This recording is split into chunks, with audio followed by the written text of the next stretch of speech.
Yeah.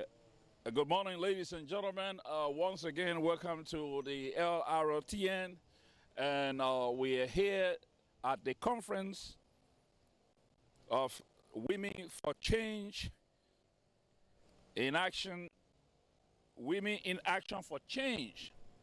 And ladies and gentlemen, if you're hearing this, then of course you will know that Women for Change in Action is an organization that is fighting in Liberia for change, more especially brutality, molestation, and rape against women in the Republic of Liberia. And of course, ladies and gentlemen, we're going to be here to bring you live coverage of this event. And some of the participants here today, I just spoke to Weber Machinini Red, who was one of the key reporters in the Republic of Liberia from the ELBC, and she's going to be one of the participants in here today. And we have Let me send it again. Reverend Ade, also a participant here in, I think he one of the panelists today, because they're going to be discussing issues affecting women in the Republic of Liberia. And we're going to be here to bring you a live coverage of this event. The event going to be twofold. Today going to be, this morning rather, we're going to be taking part in the panel discussion of how we can prevent these things that are happening to women in Liberia. And of course, tonight is the actual program. And ladies and gentlemen, we're going to be bringing in people from Liberia who we have around the world to bring live coverage of this event. We have a reporter in the Republic of Liberia who will be talking to us momentarily. But at the same time, we'll try to rejoin Joe Anderson. And when the program gets underway, ladies and gentlemen, we're going to be bringing it to you live.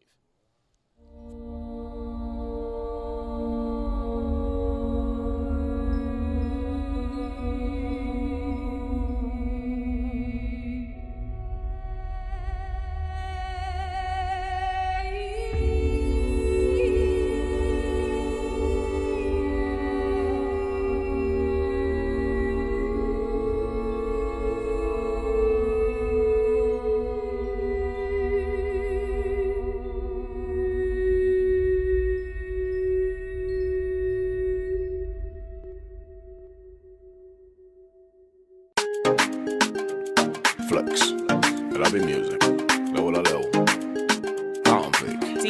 D12 on the beat. Hold up, calm down. Hold up, calm down. Calm down, calm down. Hold up, calm down. Hold up, calm down. Calm down, calm down. Look at them play. Woman, they play. Papa them playing juju. Jumbo them hold up, calm down. Hold up, calm down. Say, life a turn by turn. Hold on to your blessing, cause Lord will bless you one day. Don't rush, cause you will crush. Don't go too far from your Lord. Younger than playing juju. Woman than playing juju. Papa than playing juju.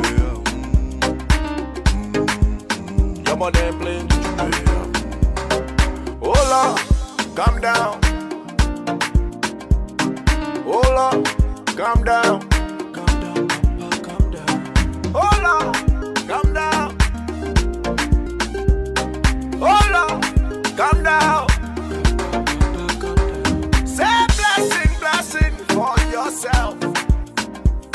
Hold up, my brother, my sister. Cause the Lord have a plan for you. Don't rush your turn. Don't move too fast. Don't make the mistake that people make every day. Don't make the mistake that people make every day. Younger than playing. Woman than playing. Happy than playing. Younger than playing.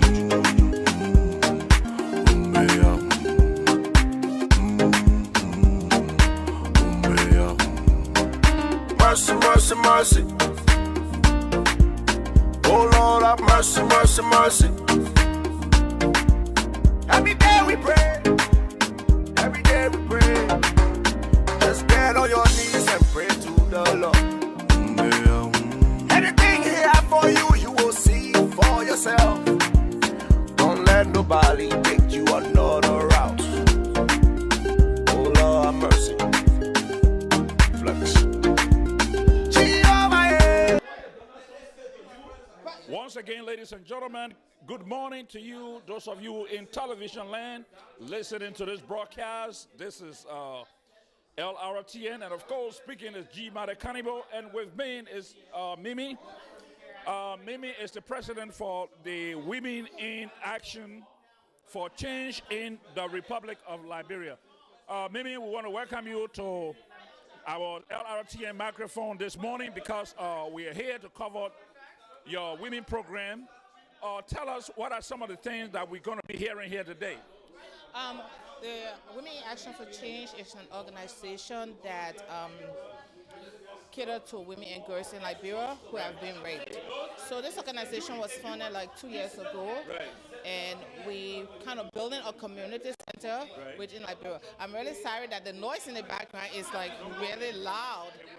So we're trying to build a community center where we provide awareness program and education program for women and girls so that we can prevent rape at an early stage before it occurs. But also doing that, we'll be able to empower women by providing sewing, baking, and soap making. So these are programs that we want to be able to implement and give these women so that it can empower them instead of them sending the little girls in the streets, that they can be able to support their daughters. Right. You know, one of the things I wanted to ask you, just tell us when this organization was put together. When did you found this organization? The organization was founded like 2 years ago, 2017, it was founded. And the reason why I founded the organization, because I myself was a victim of rape. So I'm like, I understand women cases and the plight, that rape really affects a person, but in the Liberian setting, we really don't know the extent of rape, how much it impacts a child. So I founded this organization that, look, when we educate our girls from a young age, we educate our moms and tell them, say, look, you know, this is what you can do to prevent rape. I mean, we will not be able to prevent all of the rape cases in Liberia, but at least we can bring that awareness program, we can bring that education program to women so that they can understand, what do I do, you know, in certain situations? How do I educate my daughters or my son from being raped? So this is why we funded this organization. Well, you know, you got to go because you got a lot of work to do here today, but you got a panelist that is structured, that is ready to go. Weber Machinini, who is a friend of mine from the ERBC, is also on that panel. Women and I, we have not seen each other for a while, but we saw each other here today. So just tell me, you got some powerful people like Mr. Adetu, Reverend Adetu, and other people on that panel. How did you assemble these people today? All right. What I did was I wanted the program to be an educational program, you know, because most of the Liberian programs is geared to, okay, we'll go on the football field, we'll play soccer. But we want to be able to discuss these issues so that when we discuss these issues, you know, we can find solutions to them. Look, your idea, my idea, and all of our ideas together, we can make a change. Because that's the meaning for Women in Action for Change, that, look, it's not just one woman. It's all of Liberian women. And until all of Liberian women can come together as one, we will never change the rape epidemic in Liberia. I call it epidemic because it's like every time you turn around, there's a girl being raped. Right. And look, when I started the organization, I interviewed more than 60 women. Right. Out of the 60 plus women, I stopped counting at 60. Right. Out of those 60 women, almost only 3 out of the 60 women said they were not raped. Right. So that means that about 98 to 99% of Liberian women who have been sexually molested, who have been raped, or who have had some sexual, unwanted events at them. I'm not saying that there are not other little boys who have been raped. Yes, there are boys. There are boys and men who have been abused. But this program is geared more to women fighting to prevent rape. Because they are the largest population. Exactly. Now, let's look at a situation recently in the Republic of Liberia. There was a lady who was at the Capitol building protesting and said she was not going to leave until there was something done by the government. Now, you mean Cynthia Shannon? That's right, Cynthia. Cynthia Shannon. Right. Yes, So I want you to speak to that because we're going to be bringing in a reporter from Monrovia today that will speak directly to that effect, and I hope that we can have Cynthia also on the line this morning, and people will be able to see Cynthia as she speaks to the situation with our child. But let's go back quickly to that. So just let people know what was your participation and what are you going to do to at least help that lady to change the narrative of what is happening in Liberia as it relates to the situation we're here for today. All right. With Cynthia, we kind of got in contact with Cynthia. Right. So Cynthia is going to the borough of Newcutan, where we have the first women's center that is being, we're not building it, but we're kind of renovating the center for women. So she's going to be with other women, and then we're going to Skype her into this program. So, all right, Cynthia, with Cynthia's situation, the situation has gotten so political. And Women in Action for Change is not political. Yes, I know advocacy has to come with politics. But we wanted to stay out of the political scene for now because of the situation of the kids. What Cynthia is going to do, we want to hear Cynthia solve the story. We want Cynthia to be able to tell us how we can help to change policy as women. You know, one pitiful thing that happened to Cynthia that really broke my heart, I remember the day Cynthia went to Capitol building. It was Cynthia alone. I'm not criticizing all Liberian groups, but that includes all of Liberian women. I saw Cynthia, it was like she was alone fighting her cause. I was like, where are the other Liberian women? You understand? And that really broke my heart. I wish there were like Liberian women in America, all of us, like, follow 1 million people follow behind Cynthia and all other mothers or all other victims of rape and fight their cause with them. This is why I say, look, we Liberian women, we have to speak with one voice.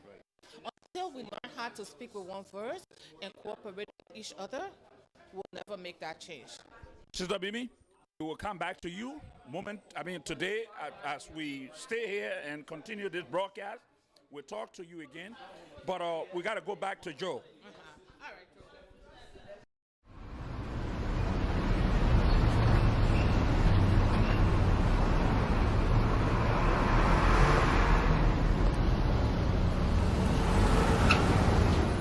Baby, yeah. Take a look at my baby, yeah.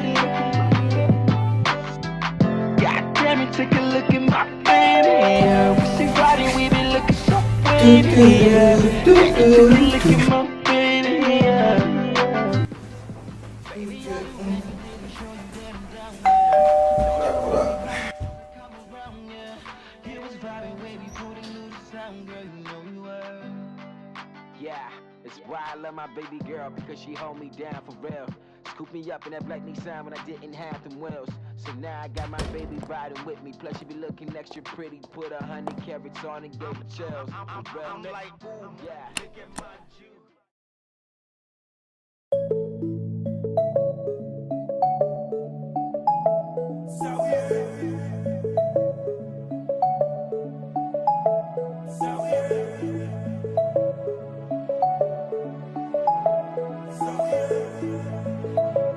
Make some noise. mama, what you saying? I don't wanna go another day, yeah. If I don't get to see your pretty face, yeah. Oh no, yeah. Yes, you know I like it when you say that. Thank you, thank you. I was going through a little bit of a research on this issue, and a couple of things were pretty alarming. And our organization, the Lrtn News, did this survey or did this report, and this is a 2008 report that mentioned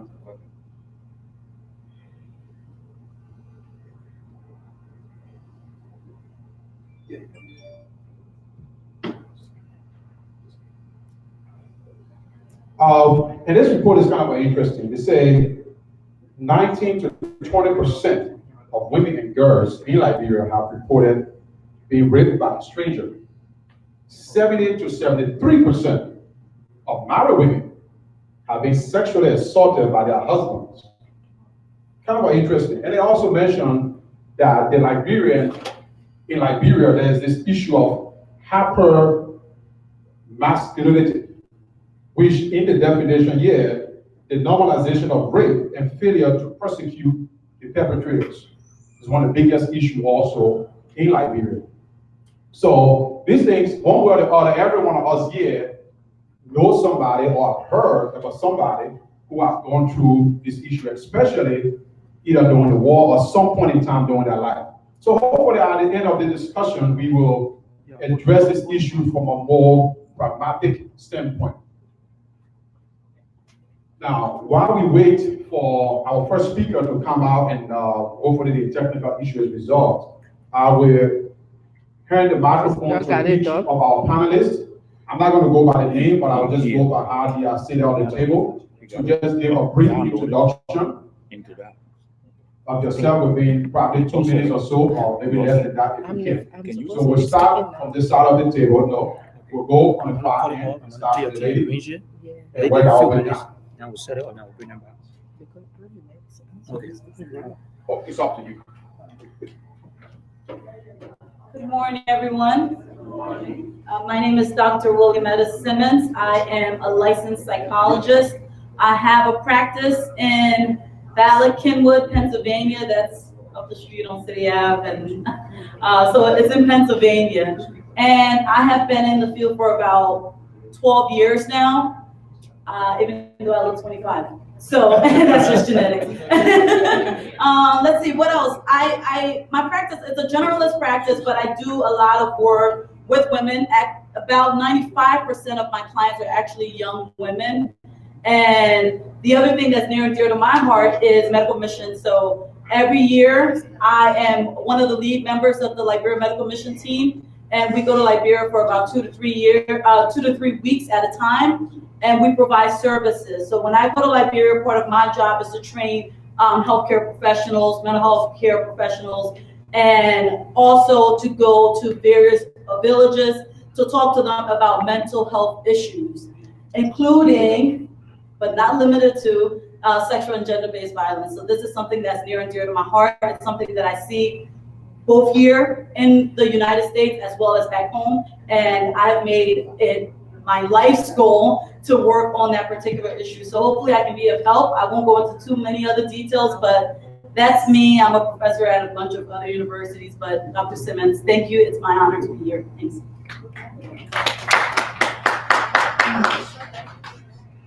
Good morning. Thanks, Doc. My name is Josiah Yedu, and I represent the Gentlemen's Club of Pennsylvania. I'm here in the capacity of its chairman. We are indeed very grateful to have been asked by this august body to present today for a just cause. We want to take our hats off to women, including our dear president, who has put herself out there as the voice of many women who have experienced that ordeal. And so this morning, I believe it's going to be our challenge to see how best. Be our problem room because some of us will be coming with our frustration. Husband will beat us. Somebody must have molested us, or our family, or our thought will be able to have time to come and share our problem here. And at the same time, this organization will be able to advise you on the steps that you will take to make sure that whatsoever problem that you have, it can be solved. Meaning the organization Solo? fight against rape, Solo? to make violence. Yeah, Mr. Cooper. Yeah, Mr. Yes. Yambo, how are you? So, Well, I'm good. Uh, so we watching you guys, and let me just put this together quickly. Then I come to you, ladies and gentlemen. If you're just listening, if you're just joining us, this is Lrtn, and in Monrovia is Solo, and we're gonna go live to Solo, where we're gonna get a live uh, broadcast from Liberia, where people have gathered concerning the rape of a young girl. I think her mom is sitting in our audience, and we're going to be talking to people live from Liberia. Our reporter is there. Solo, you listening to me? Yes, I'm listening. Okay. How the situation on the ground? The situation is okay. We have a good weather right now, and the women's are pretty seated, waiting you guys there to relate with us. As you can see on the camera right now, this is the late Odell Sherman who was allegedly raped and killed. Mother who is sitting right now in the camera. Okay. And how she coming on? How she holding up? For Well, she's trying to pour herself about the situation, but as you all know, it's something easy. It's Okay. not just easy for her. And they started a little a prayer, a service in order to open the program, and she led the ladies into prayer, and she expressed how difficult it is for her to put herself above it.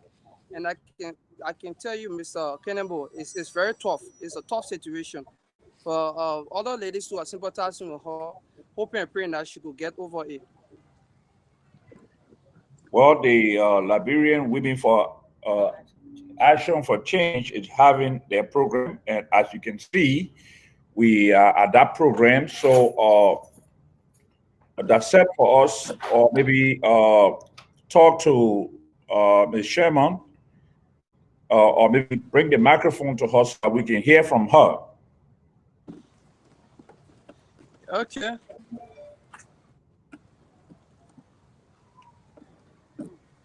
She's hearing. Let me see Well, what good she. afternoon, Ms. Sherman. How are you? let's go. Thank God for you.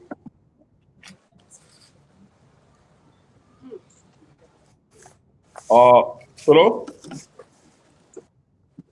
Yeah. Solo, when you speak, Yeah. Yeah. Yeah. the mic is okay, but can you hand Mrs. Sherman that microphone for a minute so that we can talk to her before you can come back in? No, Mr. Kennemba, we are not using microphone right now. We are using the audio. I see what you guys using. But I if got you want, maybe you could use it. Give her the earphone. Yes, Give please her give her the the headphone. earphone. Yes, that would be nice. Now we're losing the Okay. feed if you if Let me get it connected if and you give it. if you move around too much.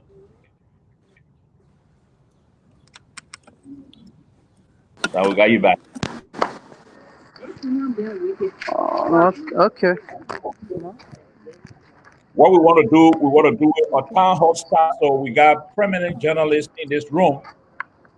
Uh, I'm not going to call name here, but people will be asking questions, and I want to do it a town hall style so that I can be impartial as it relates to talking to Mrs. Chairman.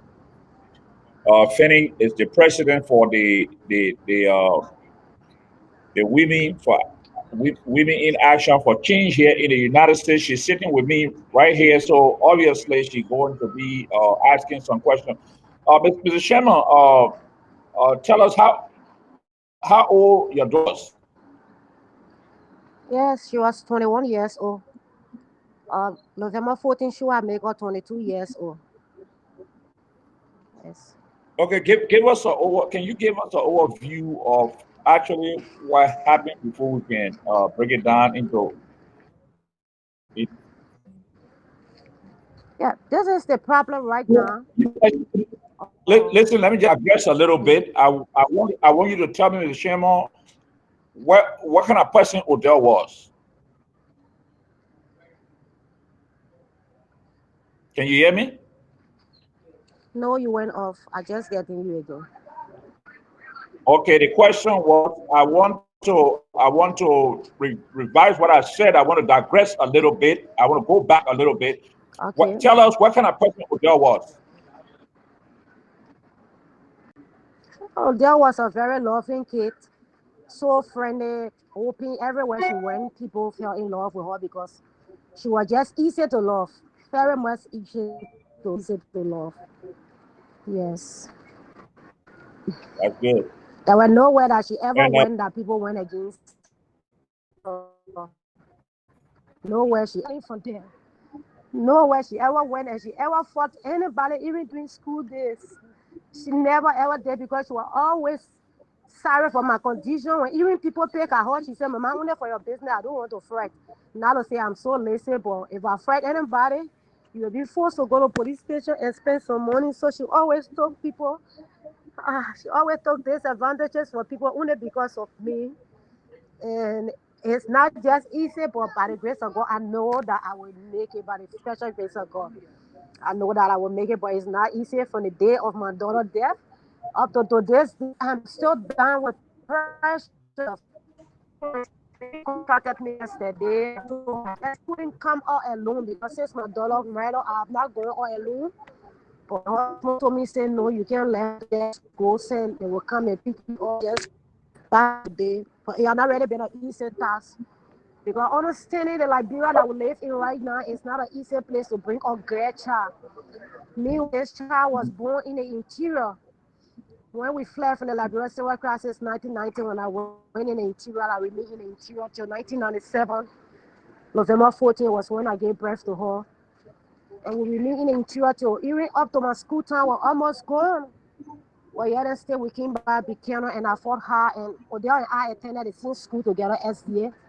Right on Thomas Street, it was so challenging for me, but I tried hard because I can remember many days in class.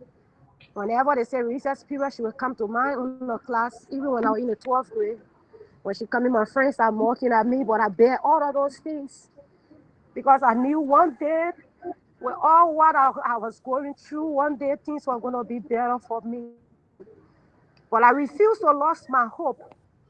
Even up to this time, I refuse to lose my confidence in God. I refuse that situation that my hope will be broken in God. I still strongly believe that God will still keep his confidence with me.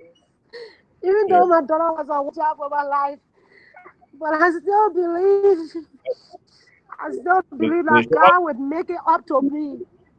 I still, I still believe that.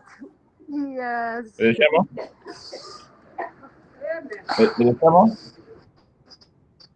Yes. We understand your pain. There's a lot of people that you make crying in this room now. But let me ask you, how many children you got in all? I know Odell is the only girl.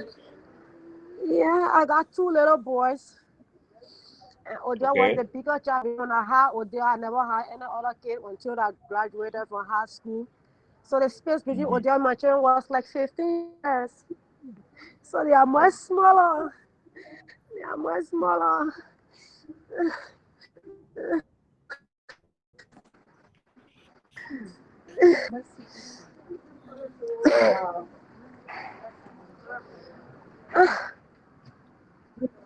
Cynthia. Yes, baby. Cynthia, hang in there, okay? I mean, we all understand that it's not an easy thing, but you have to hang in there. And Yes, I know. I know. I know. Well, we will, if you have questions for the community of what can we do, how can we make it better? You understand? I mean, we know we are a new organization, but we see your pain in it with you. And if there's anything you have to do, or do you, if the crowd got any question they want to ask for Cynthia, I mean, can you ask that question? I will. Let me try to speak to Wilma quickly. You want to come sit here for a minute? You want to? No, I will. I know you want to ask a question, please? Hello, everybody. I'm Wilma Washington Red, and I used to work on television and radio.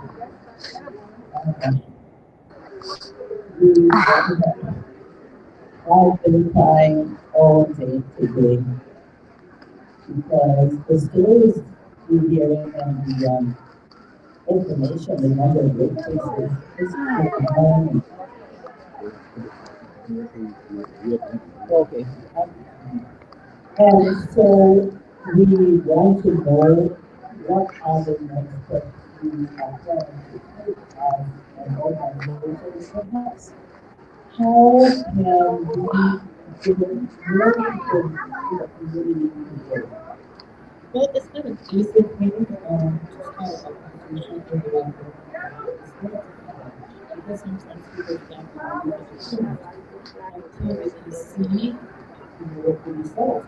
So we are doing the best we can to bring results into, I mean, for people to see the results. And these are things we want to do. We choose to go back and how we started looking at our community. Let's Come see the earpiece. I'm not ready getting it. Go to population. And that's what I keep saying, Roma. Until like we are bringing more how these people don't vote, we will never go for change. That is look, everyone we need to go around rally around each other. We need to put people in the Senate. We need to put them in the House of Representatives. If we want change, we have to be able to do it over that. Until we can work together and form, all of these organizations need to work together. Let's discuss this how Your network is acting up. the group and get change together. I mean, I know it's very difficult. Sometimes I doubt that we can do it, but we just gotta keep trying until we find people that we feel like we feel like we're absolutely together. So I will say one thing. We have been talking a lot about the success we made in Rwanda. Rwanda went through a similar situation in Nigeria. They had a devastating war. A lot of people died. This was part of the background of the war. And they come out, I would use the word successful.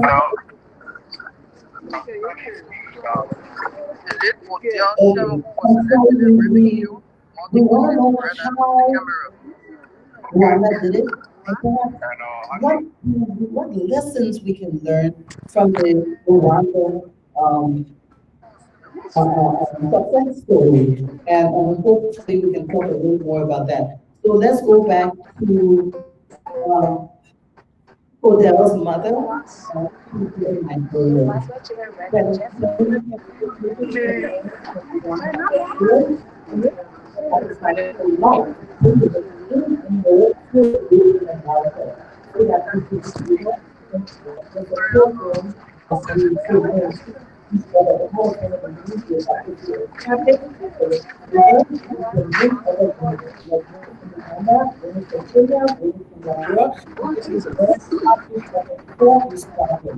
I mean, the internet has been so easy for us to be able to communicate has been so people living like real. And that's the way we can live and solve this problem. You understand? Through these things. Okay. I have a question for you. Cynthia. I will put it in. Cynthia, Miss Cynthia, Hello. who is listening in Liberia, can we ask Cynthia, what is the status now of the case? Is it going to court? Has there, because there was an issue about a medical examiner, has the body been autopsied to your satisfaction? And what is the progress on that case? Yes. No, no. And you have to come up with a question Solo? because it's very low. Hello? Solo? Yes, Solo. Hello. She has to think. Okay. Okay, Cynthia, so we want to know. Okay, Solo. Yeah, hello. Yes, Solo, we are asking Cynthia a question. So maybe you can repeat the question for her, and then you can give her the mic so she can answer. But the question to Cynthia is, what is the status of the autopsy for Dale's body? The question of the examiner, is she satisfied with where the case is? And that's a general idea of where the case is. If you can give us a quick idea of what's happening with that. If you can give her the microphone. Yeah, hello. I can better hear you as well. So if you don't mind, could Hold on you one take second. your time? Okay, Mr. Kennable, So, you'll be the right person to. yes, Solo. Yes, very good.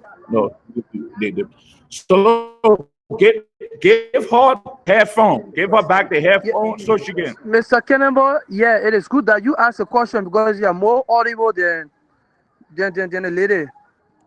Okay. So I'm giving back. The question Wilma asked.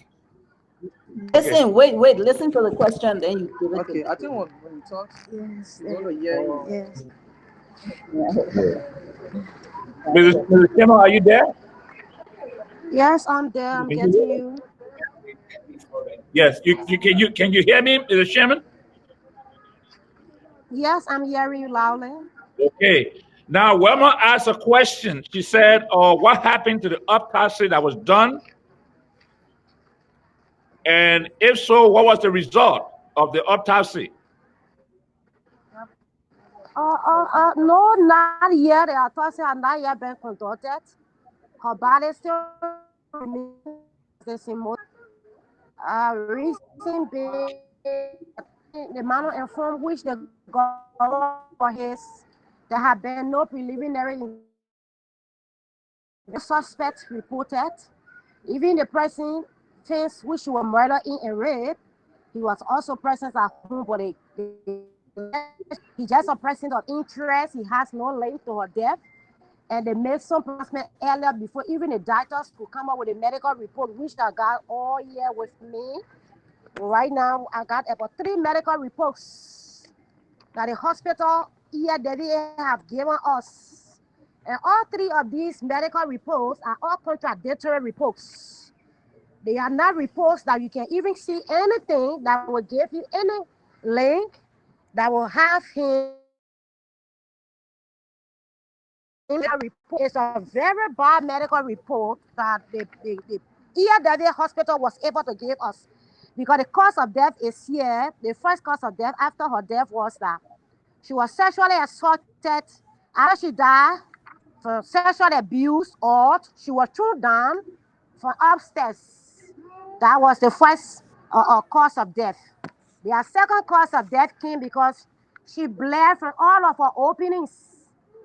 All of her opening, the anus, the vagina, the ear, the nose, she bled from all there.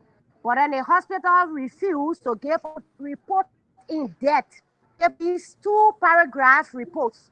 So we were able to submit it to other human rights advocates in the diaspora.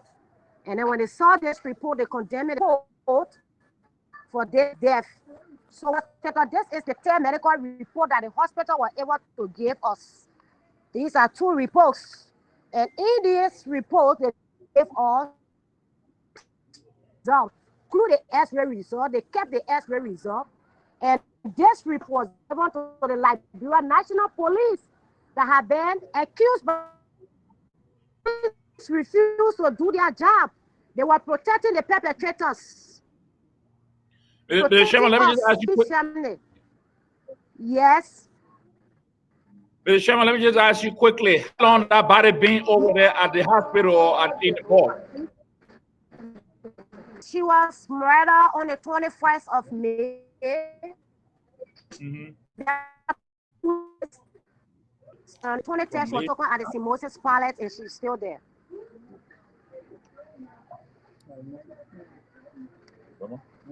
Please help me with the Yeah, photo. so Please help me with the photo. what is the next step, Mrs. Sherman? Okay. What's the next step? The next step is that we ask government, because we are not satisfied with that preliminary investigation, with all what they did surrounding her death, there were no suspects, and even her phone that she received this call before she left her friends and went back in this fence that she was raped and murdered in. Her SIM card was removed, and the battery was removed on the crime scene. Now, the phone is lying now at the Liberia National Police Headquarters. They refuse to follow for her call law. Even before they could establish the investigation, they should have gone for the last call, because she was posting, because it was right after her wives, when they wrote the wives the 1 month. The last day when they went off for the celebration was when she received this call. By 11:15, she left her friends and went in this very compound. And that's where she got murdered and raped. She was filmed on the crime scene, no battery. Why the Liberia National Police could not go for the last call law? Why could they not? But they refuse to do that. We wrote the Minister of Justice that we need our daughter call law, because we want to know who was the last caller. The Liberia got call law. So what they did, they didn't even relate to us anymore. But until they brought two persons, said they were trained as a pathologist for Liberia to go and conduct a test on her. And I was only contacted on the 10th of June. That day that we were going to conduct the autopsy on her by the Liberia national government. And we said no, we could not allow that to go on, because the government itself had not been fair to dispense justice unto us, even the deceased. So we refused. And then the spokesperson, Moses Carter, came out and said that we wrote the Minister of Justice that we are sentencing even the one that was, she was also a citizen for Liberia. So since we are sentencing for death, we need the government should help us to get for independent pathology to go ahead. What did the government do? The government said they never have money for that. So if we need an independent pathology, we should get that person on our own. So we related to those people by the special grace of God. They open a GoFundMe, through which they raised almost $7,000 and they sent an independent pathologist called were able to inform the government concerning his credentials, everything. But they never relate to us until he arrived in country. He arrived on the 29th of June. Now the government came out on Monday, which was a Thursday. They said no, they could not allow him to touch the body because he was not qualified. But the government pathologist was, and we said no. That led all the protests because the Solicitor General of Serena Sifos, Councillor Serena Sifos, said it was not the family that was bereaved, but it was the government that was bereaved. So whether the family agree or not, the government will go and conduct their autopsy. We said no. If you people will go at the Moses Palace and there will be no one that will touch your body. That's how we went there with some student from the university, Linsu, and from Musu and all places. We went at the Moses Palace. And then they could not touch the body. They didn't show up and up to present. So we had a protest 2 different times. It was when the president was able to call up on the 7th of July. And he said to us, since this is the case, he has also been following the case. So we should send for any other pathology and the government will be able to honor the cost for pathology call or Dr. Raphael, and he submitted his CV. Since we submitted the CV to the Minister of Justice, they have refused to redress us. We have been going and going up to present. But yesterday and day before yesterday, I contacted the President's office in person of Minister Trocon And he said that we should give them from 9 to morning. And I told them, but the time had been too long. Because from the day we submitted the CV, if he was qualified or not, you should have told us. But nothing had been done. And she still lying down there. So what next? So we are still awaiting the independent pathologist to come, and he will be the one that will conduct the autopsy before the case can go to court. But this is the question. This is the question. I asked the police, where is your charge sheet that you are going to present in court? Where is it? Because this preliminary investigation, you should have been able to come up with a charge sheet and to give us what is the outcome of the preliminary investigation. But rather than that, nothing you guys have done. So how are we going to court? And Reverend Guinness have been security to Ghana as we speak. He got security at his house because the community drawer themselves, when they saw Reverend Guinness and his son Abraham Sumo out, the community drawer themselves, they protested against him and also against the government. But what did the government do? They end up lying again to the public to mislead the public. Moses Carter came out against that the body was not removed from Reverend Guinea compound by Reverend Guinea, but also by the consent of the family of Odell Shema, and that was false and misleading. I have the newspaper here with me. Somebody have to go in time, and then they saw this paper before they brought it, and they brought it to me before I able to have a press conference to address this. This was very much false and misleading. Moses Carter concluded the case even before the medical report. He said that the body was removed, or lifeless body was removed from the compound of Reverend Guinea with the consent of the family and the Liberia National Police, which of course that is false and misleading. And also he went on to say the police conducted a preliminary investigation and there was no foul play and there was no semen found in her womb. So that is false. You can see this report that says that she was sexually assaulted. So this is the government that play with human being lives and citizen lives. When you see this report, and he came up with this report, so a guy has not helped us to get this newspaper, we wouldn't have known what they have done. Probably just misled by their lives. So today is where we stand. All we need is justice. I know that Odia is good. I know that I won't see Odia again anymore. But what would that mean for anyone who wants to help me is justice. Justice will be the only thing that will bring down the pain that I'm bearing right now. That will be the only thing that will break me down. So what I need, I want people, women, even in Liberia, to gather so that we can speak. Because today they are shaman. But to make it any other person, I have only one girl of my life. She's going for woundness. Woundness can be sexually violated like that and murder. And nothing for their Reverend mother, my daughter, he has sent for us over and again to give us money. But what will that money do for me? Should I be the one to receive money on my daughter's death while her blood still crying? And I got a video that I saw blood gushing from my daughter Anna's all over. If I take part in such a thing, I'm not a murder to also like Reverend Guinea. I am a murder. Your tone. Nothing else will come out of here. So that God will give me the courage and the strength to stand. So that I know it's not easy to dispense justice to the poor in Liberia. But I trust in God and for all of I know that there will be justice that will be served. I'm begging you people, please, I'm on my bended knees. Please help me for justice. I'm begging you. I'm on my knees.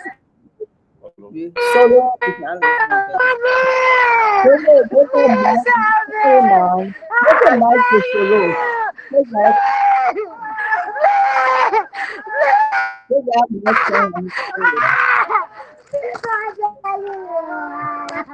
I think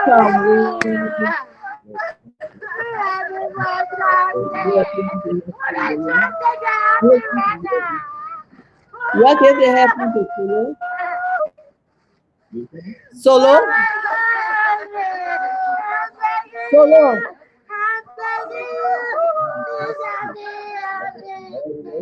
Yes.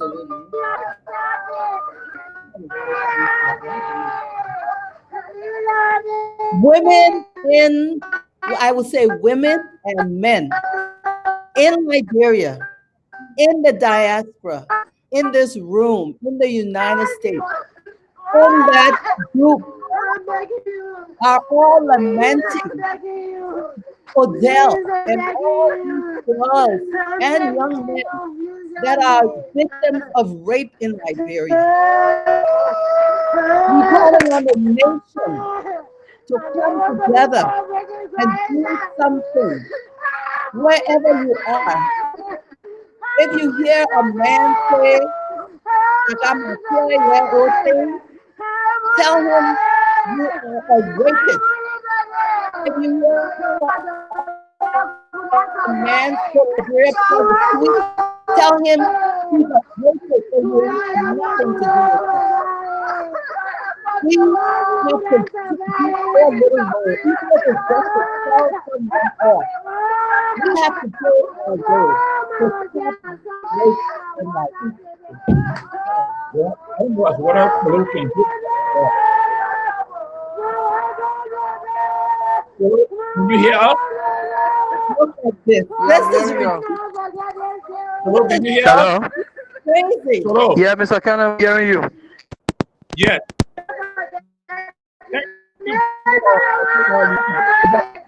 Go to the organizer of this event. Let you last one. Let after the last one you can go. No, that's it.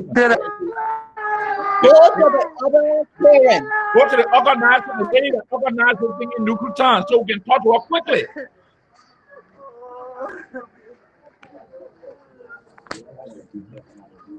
No, we're not going to. Yeah. But she's an organizer. She's not a victim.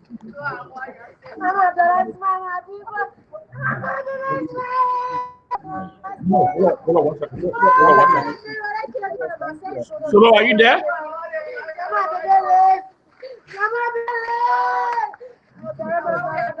Solo? Solo?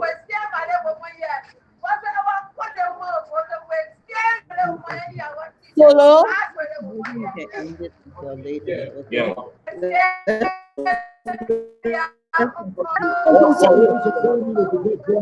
You are listening to Lrtn. Because of the situation in Liberia, there is a whole lot of the mother have completely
love the music. Level a level. Pound fake. D12 on the beat. Hold up, calm down. Hold up, calm down. Hold up, calm down. Hold up, calm down. Look at them playing. Woman them playing.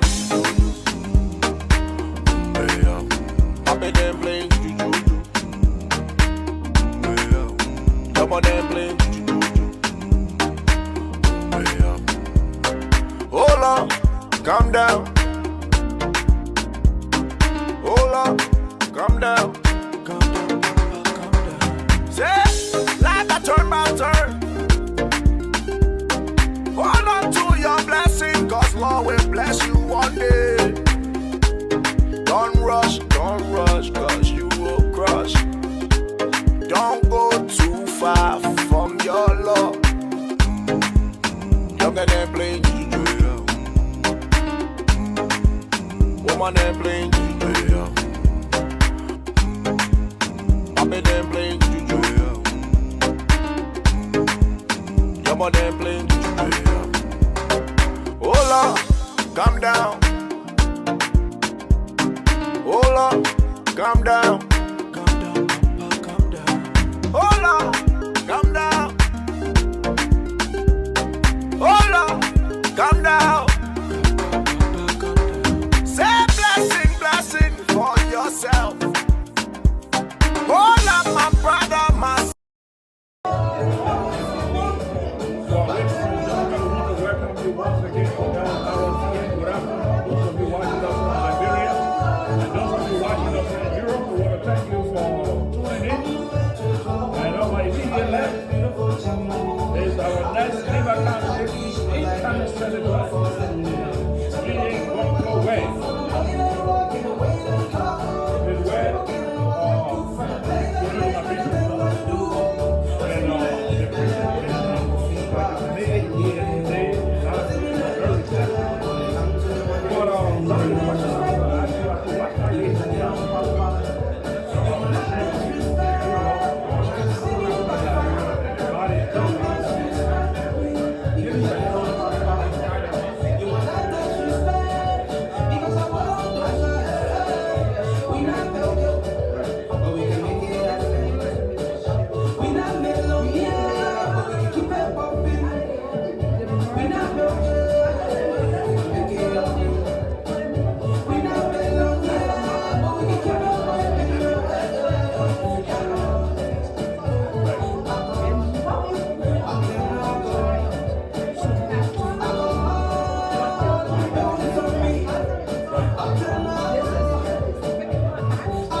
Hello, hello, hello. If you're outside, can you please make your way back in?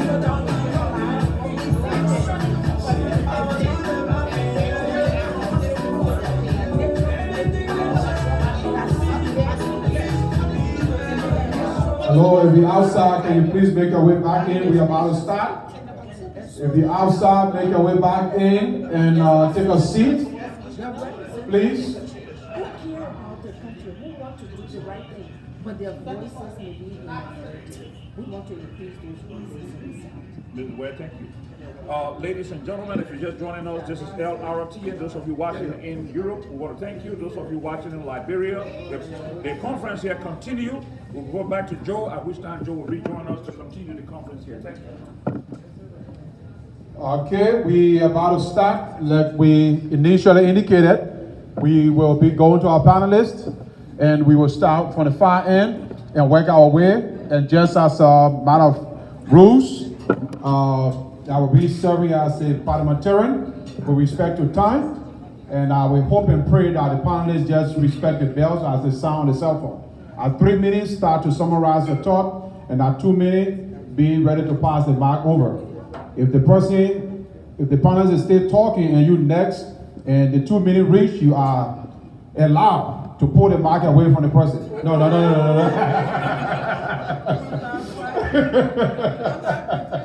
So we're not allowing that in here. So, but we hope that the panelists will respect the time, and we will start on the far end and work our way through. Thank you so much. Thank you. I will make sure to respect the time. Again, for those who came in after our initial introduction, my name is Dr. William Etta Simmons. I'm a psychologist. I have a private practice here in the States, and I also serve as an adjunct professor at a number of different universities. One of the issue that we've been discussing is such a critical one, and for the sake of time, I won't go over statistics. We will discuss those when we talk more dynamically amongst ourselves. But I do want to share a story. I said before when I did my introduction that a big part of me is medical mission. So I am one of the team leads for the Liberia Medical Mission. Every single year we go to Liberia and we spend millions of dollars teaching, training, treating individuals. Last year we took 52 people from every part of the United States and went to Liberia. But there's a story that stuck out to me, and this happened in our 2013 or 2015 mission. And we were at the hospital. I was working with some of the nurses, just talking to them about mental health issues and how to look for it, and what are some signs and what are some risk factors, and talking about the interrelationship between mental health issues and our physical health. And as we were having this discussion, there was a lot of chaos, a lot of commotion, and they brought in a young lady, and she was about 6 years old, and she was bleeding profusely. And I went into the room with the young lady and the nurses, and here they are trying to stop the bleeding, and I mean, she was pretty much ripped from end to end. And it was very devastating to me. And one of the things that struck me the most was that to the nurses and to the people in the hospital, that seemed to be the norm. It wasn't normal at all for me, because I hadn't seen that before. It's one thing to deal with patients when they come into your office and talk to you about it. It's another thing to actually witness it happening immediately. And so here I am, I'm supposed to be the person talking to them about this issue, and I'm just pouring my eyes out crying. And so one of the nurses said to me, "Oh, but doc, you're supposed to be happy as you're sitting out here crying like that." So I said, you know, it would take someone that's inhumane to not feel this level of gut-wrenching disturbance. And so as I was sitting there holding the little girl's hand and I'm talking to her and the nurses are trying to stop her bleeding, her grandma came in. Her grandma sat next to the bed. She slapped her. She said, "Why are you crying? What you not do to us here? What kind of embarrassment you not bring to us in this place here? And I told you not to play in that man, yeah." She slapped me again. And I said, like, outside of here, and to me, you know, I also stand on the pulpit, so I had to make sure myself was correct. Because everything inside of me wanted to scream at the Oman. But I had to be respectful, and I had to understand the cultural differences. But it was so painful to witness on a multi-layer skill how, number one, for the nurses, this was such a normal behavior that people weren't even moved anymore. That's problematic because we should never get to a place where it's normal to see little babies come in. And this little child was raped by a neighbor who was a 50-something-year-old man. Why? She was playing a yah. She looked appealing. There's nothing appealing about a 6-year-old unless there's something chronically wrong with your wiring. Okay? The second thing is to understand and witness how this child was already victimized and then she was re-victimized by the person that was supposed to protect her. And that's what is incredibly problematic. A lot of times the people that are supposed to protect children, women even, of these sexual encounters of rape, we'll call it what it is, they are the same people pointing fingers at them and blaming them. I really thoroughly enjoyed Miss Edith, your presentation, because a lot of the points I was gonna hit was in there, so it saved me a lot of time. But I loved it so much because it really looked at the heart of what do people think is going on, how they blame people for these kinds of situations, so forth and so on. Here's the disturbing part about this. When I spoke with the nurses, after all this was done, first of all, I pulled the grandma out, talked to her. She said, "But I told her again not to play in the yard when she went to play in that man yard." That's what children do. They play in yards, okay? And even if a child is playing in your yard, it does not give you permission to take her and take complete advantage of her. Here's the even more disturbing part about all of that. This child is not going to be able to bring forth a child. Because as I described in the very beginning, I mean, to be ripped from one end to the other it's incredibly damaging to a woman's entire reproductive system. And then when I asked one of the nurses, I said, "What's the youngest kid you've ever treated that got abused by someone they knew or a stranger?" You know what she told me? A 4-month-old baby. My heart was ripped. I was completely undone. Because how can a person look at a 4-month-old baby and think this is a really great opportunity for me to penetrate this child? It's disturbing on every level. And it's wonderful to see all these people in here, but I'm disappointed in our community because I feel as though this place should be very packed with so many people. And I'll end by saying this.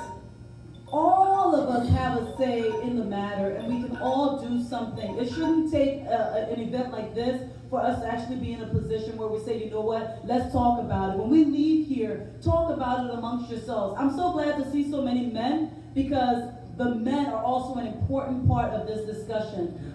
So I'll just leave on that. I wanted to share that little story and why this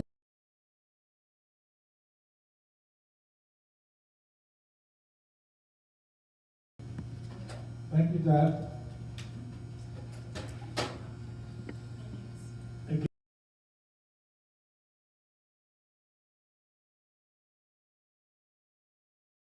reflection, I realized that it may have been that at least 2 of my sisters were raped. But culturally, as we all know, we don't talk about these things. But now that I'm an adult, looking back, reading the family dynamics as these events occurred, I know indeed their childhood was traumatic, and they live with it still this day. Be that as it may, the topic under discussion did not impact me as much as a little over a month ago, when I was at a forum in which I was opportune to have your dynamic president share her story openly, that she was raped as a child. In my entire life, I've never came across someone to openly discuss that. I would like for us to give them a hand. All the men who have been raped, you may be silent, you may not know. There are others who may be even in this audience, and you choose to be silent, we respect that. I come to this discussion with a graduate degree in education and a graduate degree in behavioral analysis. I'm a licensed behavioral analyst, and I'm also a licensed behavioral specialist and consultant. The issue of rape is pervasive. Like Doc has said, some of us are wired differently, for lack of a better term. It's beyond imagination as to how can, quote unquote, a normal human being inflict such irreparable harm to a 4-month-old. And again, it does not matter the age of the victim. Yes, it's gruesome to conjure up how can such thing happen to a 4-month-old. It's equally disturbing when you are 85 years old lady. A crime is a crime regardless. I bring a different take on it. And again, I go back to the fact that I've had siblings who have been victimized.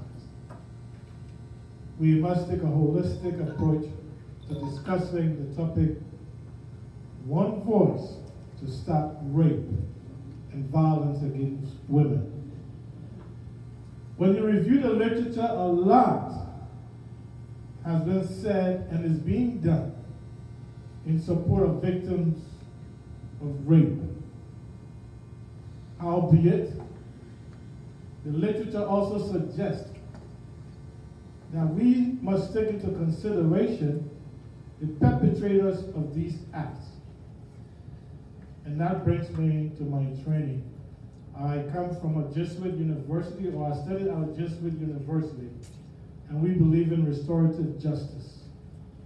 Simply put, without due respect to you, my mothers, my sisters, when someone commits a crime, culturally, we want to inflict that much pain to the person as well.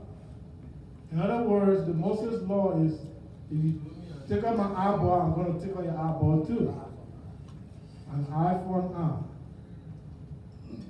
Do we want to lose 2 eyeballs because of one crime? Or do we want to say one crime is enough, 1 eyeball is enough? Again, with all due respect to you, my sisters and mothers, what do we benefit? And I'm not saying committing a crime is right. Please hear me loud and clear. But what I'm suggesting is that as much as people do stray, people are wired differently, we can rewire them. Yeah. We have a process we call rehabilitation. These people can sometimes end up to regret that incident. Sometimes they may have been brought up the wrong way. Sometimes it's because of the parenting style they grew up in. Our sister, Madam Ware, illuminated a lot. Parenting style, following relationships, and the host of it.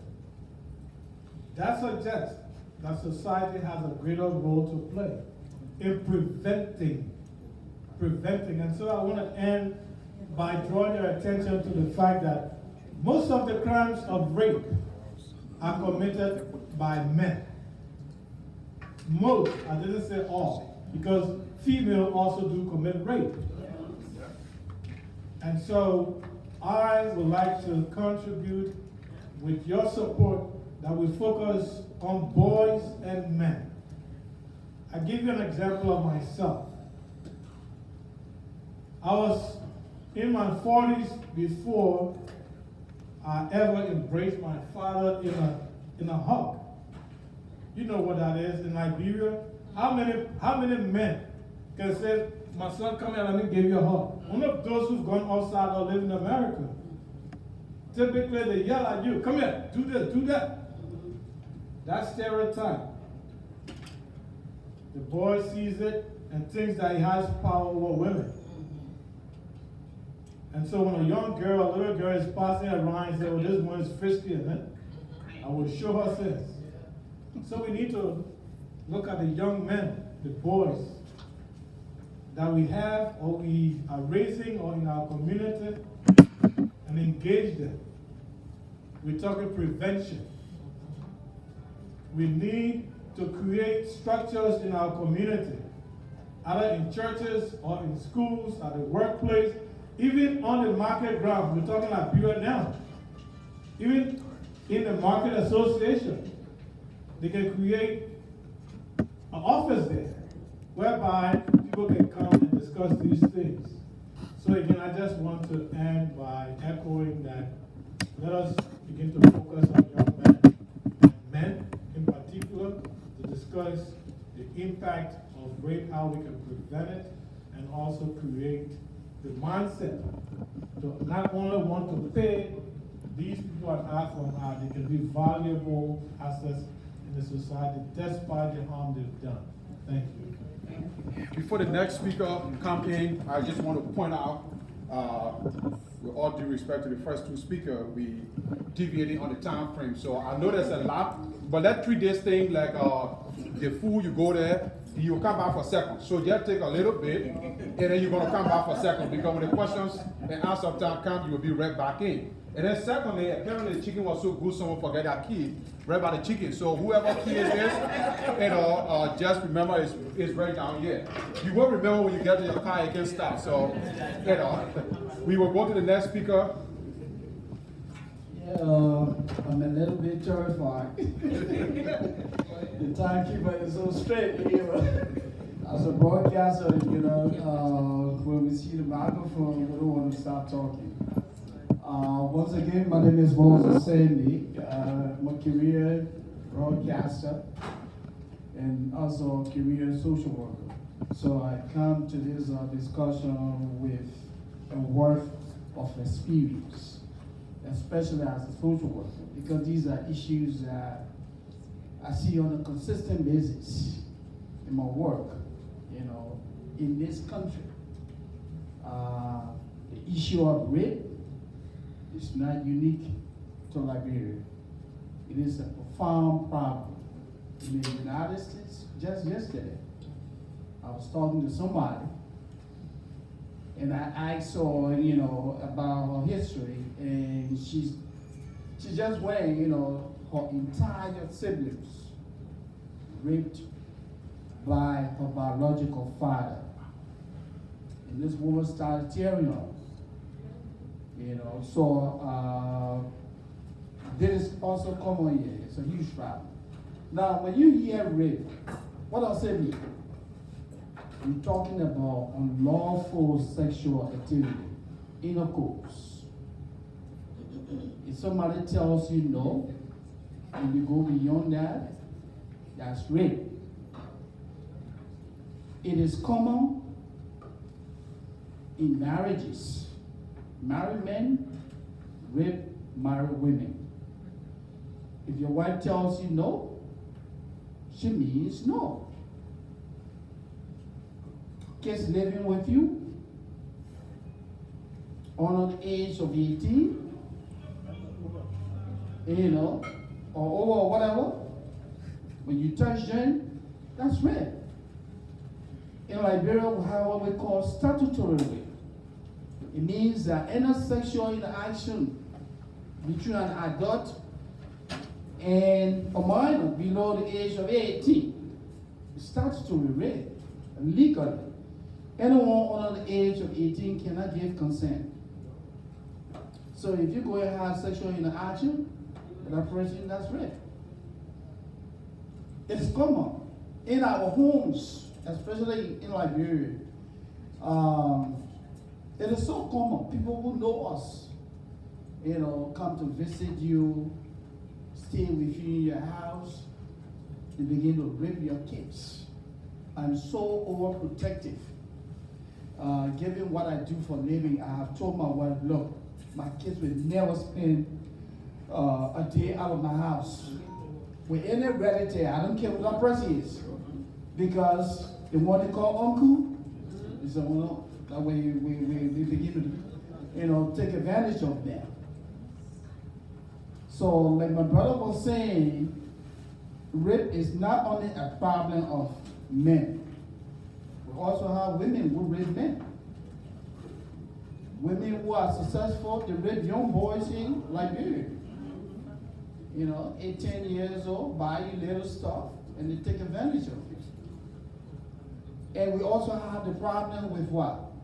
Our brothers raping young men, sodomy. That's another huge problem that we have in Liberia today.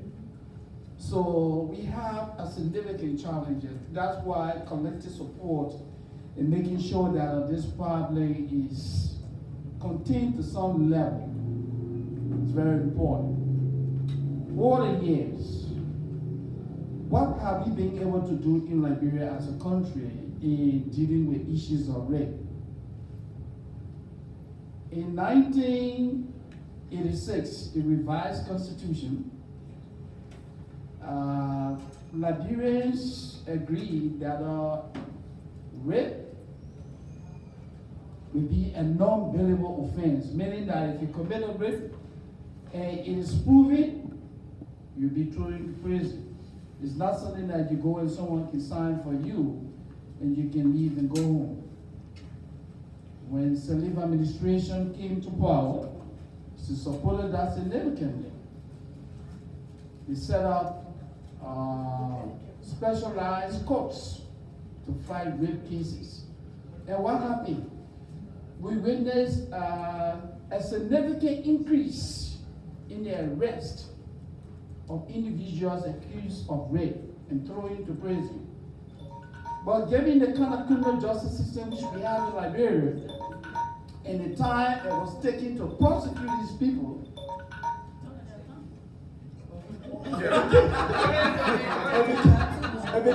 No, you don't. Give us, yeah, that was the second beat. Okay, good. So it became a serious problem. So to summarize it, I told you on the friend. To summarize it quickly, let me just say that progress has been made, but the challenges are there. The culture of impunity. You know, people are not being punished for what they do, and you know, poverty.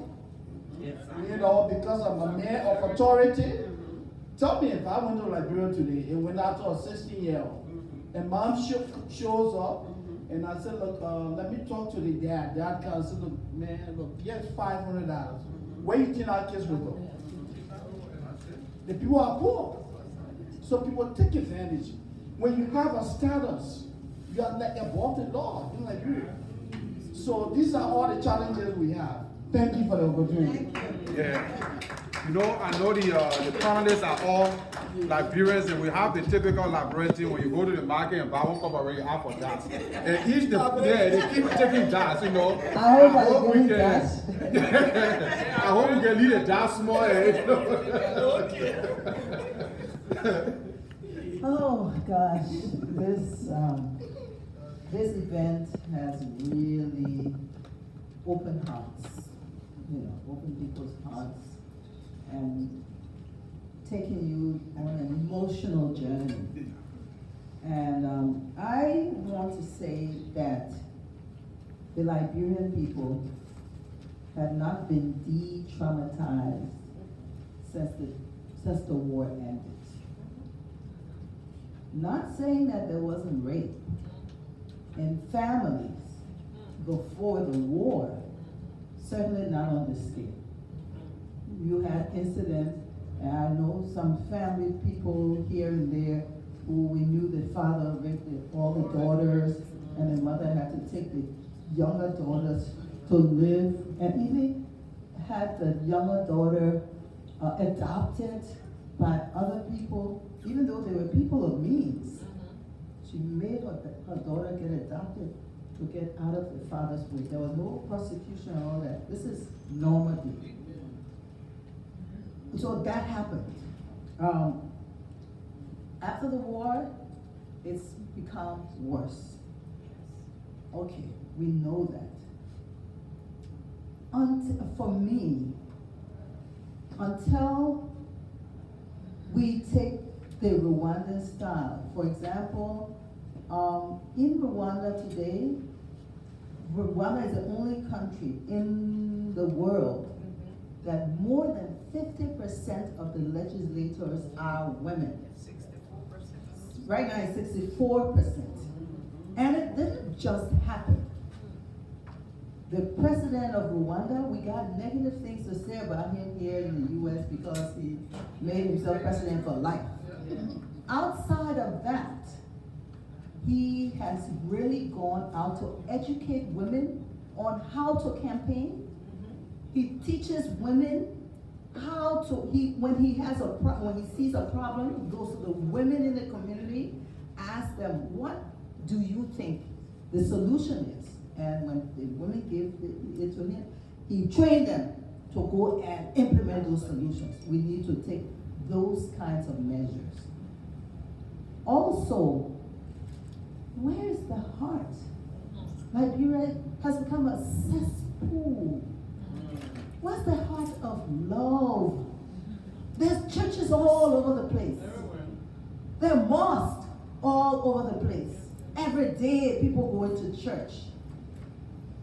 Where is the love, the spiritual fabric of the society is eroded, is rotten. So that's where we need to start. We need to start with people, human beings in the family, the children in school. We have to educate them. So my thing is, as a media professional, my thing is that we need to use these tools to teach the society. We have to use media to give a broad psychological healing to the entire society.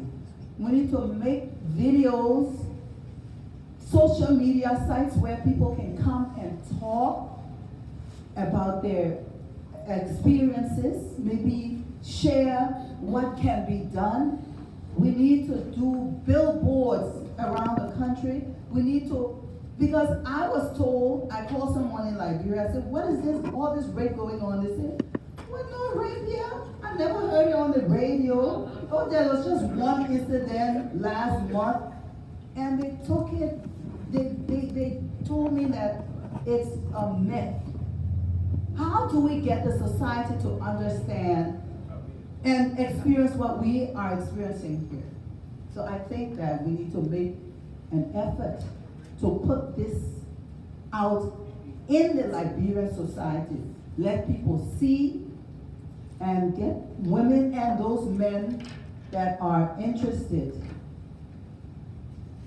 to start, continue, and work on. Thank you. I need a very big hand clap because she left 21 minutes on the table. That's very cool. That's good. Good afternoon, ladies and gentlemen. My name is Massa Washington. I'm a Liberian journalist of many, many, many years. I'm also a women's right advocate, social justice advocate for many, many years. I worked as a journalist in Liberia, that's my profession. But in the United States, I work as a social worker and I'm a program director at NIJA. I also served on the Truth and Reconciliation Commission of Liberia, was very active, and I also headed the Women's Project. And the first thing I want to say is that, first I want to apologize for being late for the first panel. I had an emergency overnight transportation issue that just spiraled out of control. So having said that, I would like to find out from the moderator to us have my 3 minutes from the previous panel.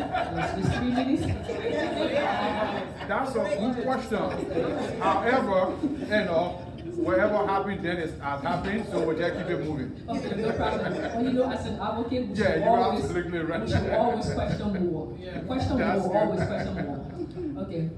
So, first thing I want to say is that I have been following everything in Liberia and the issue of the rapes and stuff and Odell Sherman's mother.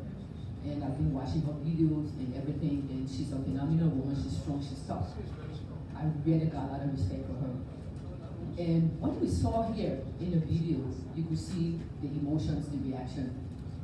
When I worked on the TRC, and we did extensive work with women in all of the 15 counties of Liberia, in the diaspora, the United States, and also the sub-region, Ghana, Nigeria, Sierra Leone, and other places. What we realized was that, especially during the Civil War, women were used as weapons of war, and their bodies were the battleground, as you can see from this video today from the mother of Odell. And if you're following all the other rape issues that are coming out of Liberia, all the young girls, and even some of the young boys, the interesting thing is, the issue with young boys being raped is not really being talked about, okay? And so you can see how, you know, our bodies are used as instruments of war, and of course, it's the battlefield.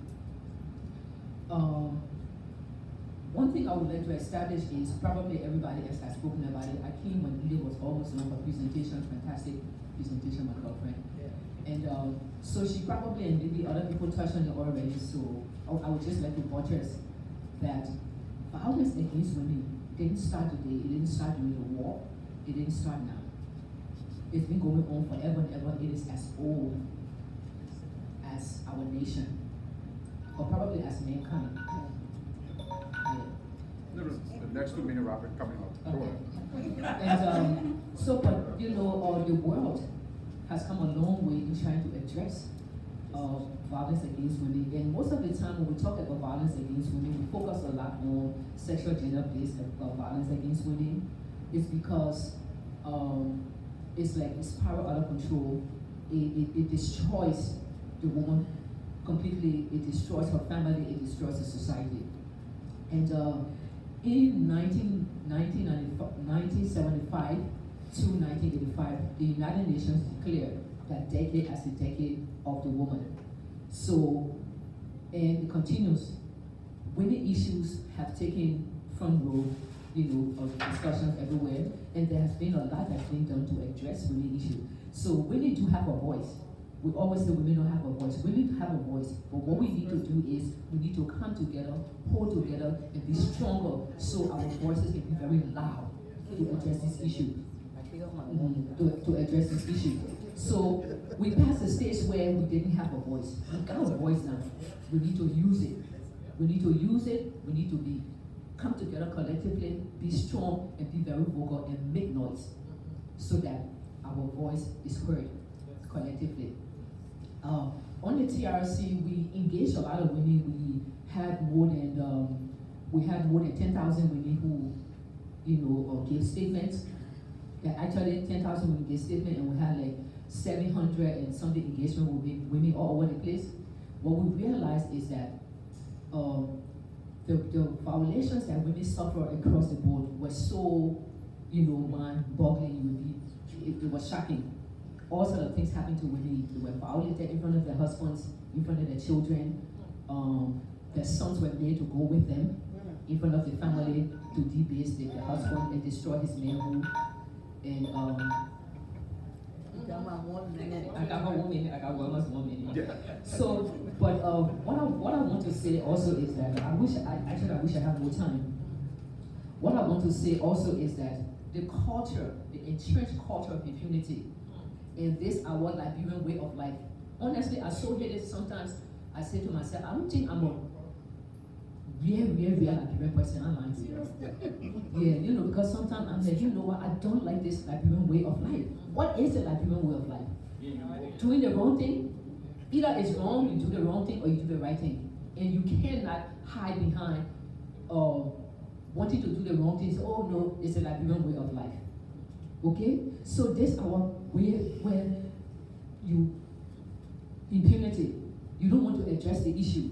Okay? When Winnie think that, like when we did engagement with Winnie in West Point, one of my statement takers came to me and said, oh, there's a woman, her husband raped her daughter, and we're trying to talk to them, and because we had social support, and the woman was actually cussing them out of her place. So I said, you're taking me there. And we went there and trying to talk to the woman, and she's like, so what now, so what? And she will do it anyway, so if her pa do it for her, now so what? If her pa do it for her, and the same thing, and a man and a woman, and she will still do it. So the education, we need to educate our people. We need to educate our women, you know. And every time I think it makes me nervous. So actually, we need to address the issue of impunity, and I want to diverse from my brother a little bit, Mr. Yedu. You know, we have the different kinds of justice, restorative justice, accountability, war crime school, and all of that. I've played with that process for so long, and there's nothing absolutely wrong with accountability. There's nothing wrong. You can forgive a person for perpetrating crime and evil against you, but you know what? Please let the law take its course. Because we must be a society of the rule of law. We must be a society of the rule of law. We must allow our laws to be practiced, no matter how weak we think they are, because you know what? We'll get better with time.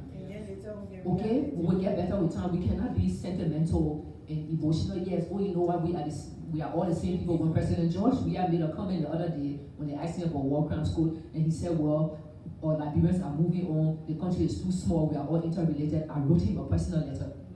I wrote him, and then I published a letter on Facebook. Okay? And I took issue with him. I told him, I said, yes, we are all interrelated. This is why we shouldn't be hurting each other, Mr. President. I'm asking you to please agree for the war crime school for Liberia. Okay, so we need to address the culture of impunity. We need to make sure that there's accountability, because it will not only will it serve to deter in some cases, but what it does is that it restores people's lost dignity. Yes. That's what it does. Like all these women who are being raped, you see Odel's mother, she's crying for justice. That's the only thing, according to her, the way she feels. She's not going to get her daughter back, but at least she will have faith in the society again. She can start to believe in Liberia again. So we must always never relent to push for justice. This is a tough job today. It's an interesting topic, and I know the panelists want to make their point, but you know, a friend told me about a story where a guy came from Liberia and they took him to the buffet, and they made it very clear you can count for second, and he took a whole big plate of food. And by the time he got to a chair, the whole plate broke and all the food wasted. You know, so the woman asked him, said, did you hear us say you can count for second? So there will be seconds. So, and I'm not afraid, because the microphone is in the hands of the Reverend, so this is going to be a tough one. Go ahead, Reverend. Thank you very much, Mr. Moderator. Thank all of you for coming. I'm grateful to be sharing this platform with these iconic Liberians. And certainly, once again, for those who aren't here, I'm the pastor of Agape International Outreach Ministries, headquartered in Liberia, founded by the Reverend Mother Edith Briggs, who's also in our audience there.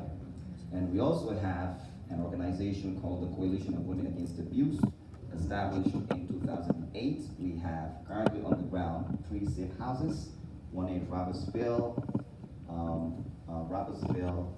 one is in, is that White Plains? White Plains, White Plains, Duper Road, And what's the third one? Congo Town. All right, so we take young women off the streets. We put them in safe houses. We educate them, take care of their medical issues. But above all, give them Jesus. Amen. All right, so this is what we're doing on the ground. So in talking about solutions to our problem, we all understand what the data is regarding the victimization of our girls in Liberia. I'd just like to suggest the following solutions. There has to be an identification of shared interest.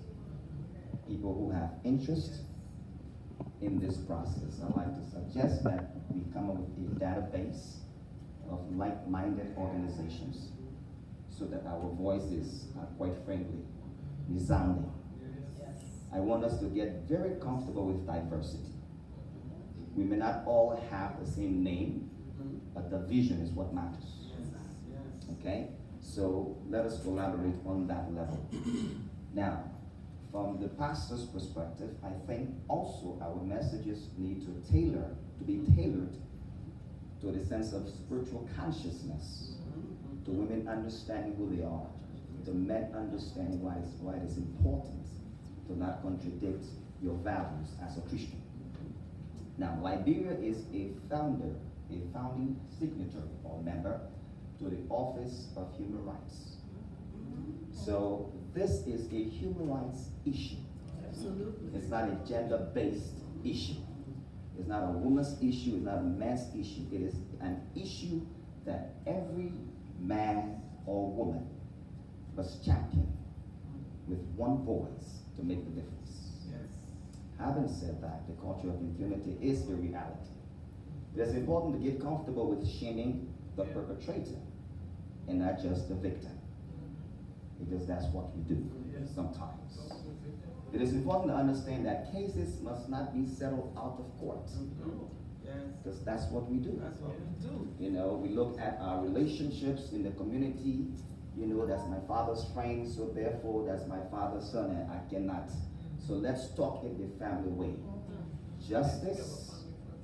Justice doesn't correct immorality. It brings the consciousness of morality to the forefront, and therefore people become afraid to do what's wrong for the fear of consequence. Now that's healthy fear. Psychologically, that's healthy fear.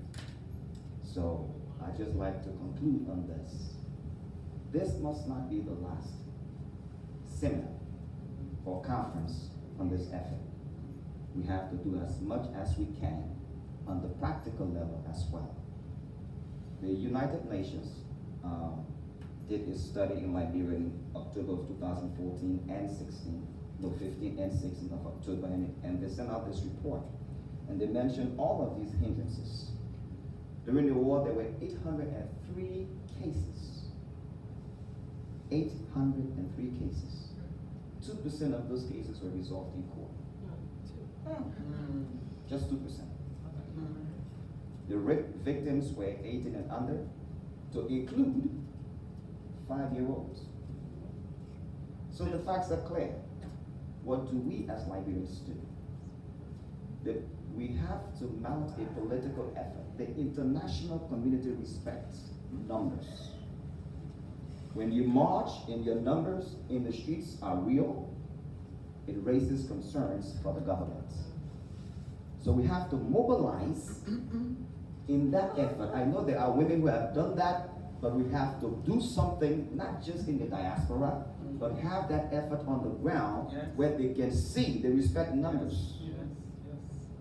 The UN also have this committee on the elimination of discrimination against women. And they've asked all of us to do the best we can to become one partner in this effort. Thank you. Thank you. Let us give a big round of applause to our distinguished panelists.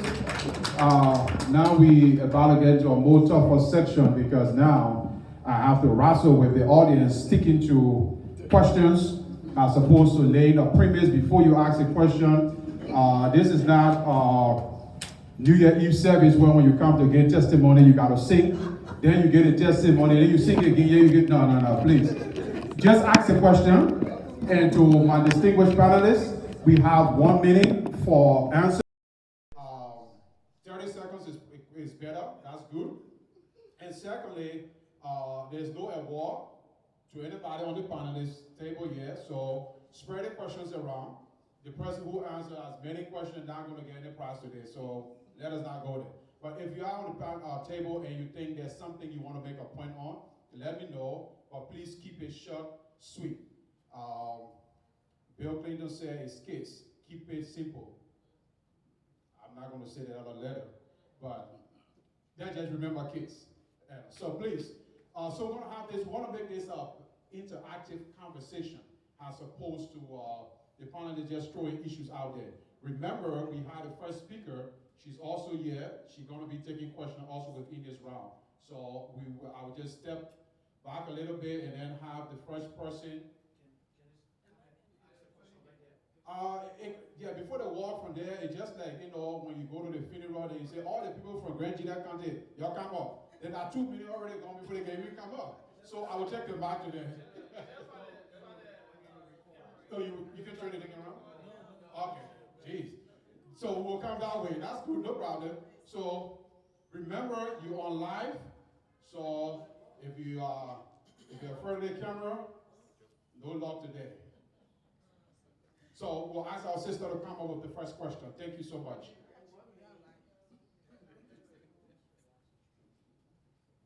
Hello, everyone. My name is Felicia Blesson. My middle name is Felicia. I'm from the Paul family, niece of Steve, the late Steve Paul. I don't have a question because everything that's going on here, the answers is already here because I'm one of the victims. And the answer is the government. And that's it. And secondly is how to protect our children. And my own daughter, the little girl that I adopted, and my own biological one, the first child I have, they are also the victim of rape. So it's to protect our children. All I want to say to you guys is thank you. I want to say thank you. It's my first time since Ide. Thank you for bringing me here. That I can stay here for my fellow Liberians, my sisters and brothers, fathers and brothers, to hear my voice that I was one of them. And who got me to that is my own biological sister, older sister, that got me to that through the rape. And what happened? Mother did not believe me, but mother believed her. Wherever she said from there, that was it. And when my daughter got raped in Africa with a refugee, before she told me she was already ill. And when she sent me to those people, I beat the hair out of that guy. Seriously. I'm on live, I'm telling the truth. Because my pain was already there. And you took it on my daughter. I beat him until I took the rat that I wanted to bust his bed. That I went to my daughter. This is how we should protect our children. The sister will not come there, you not believe, you believe the sister and you not believe the child I went through that. Until today, I have only one single child in my life. And when my daughter got busy in the war, the woman that took her, the woman used her as a slave in her life. Every day I cry. Women of Liberia, not only Liberia alone, they're going to Sierra Leone, they're going to Guinea, they're going to Africa, because I was in Guinea, I saw a lot of things that went on. Women, we need to rise up for our children. Children that we bear pain for. Children that we carry in our belly for 9 months.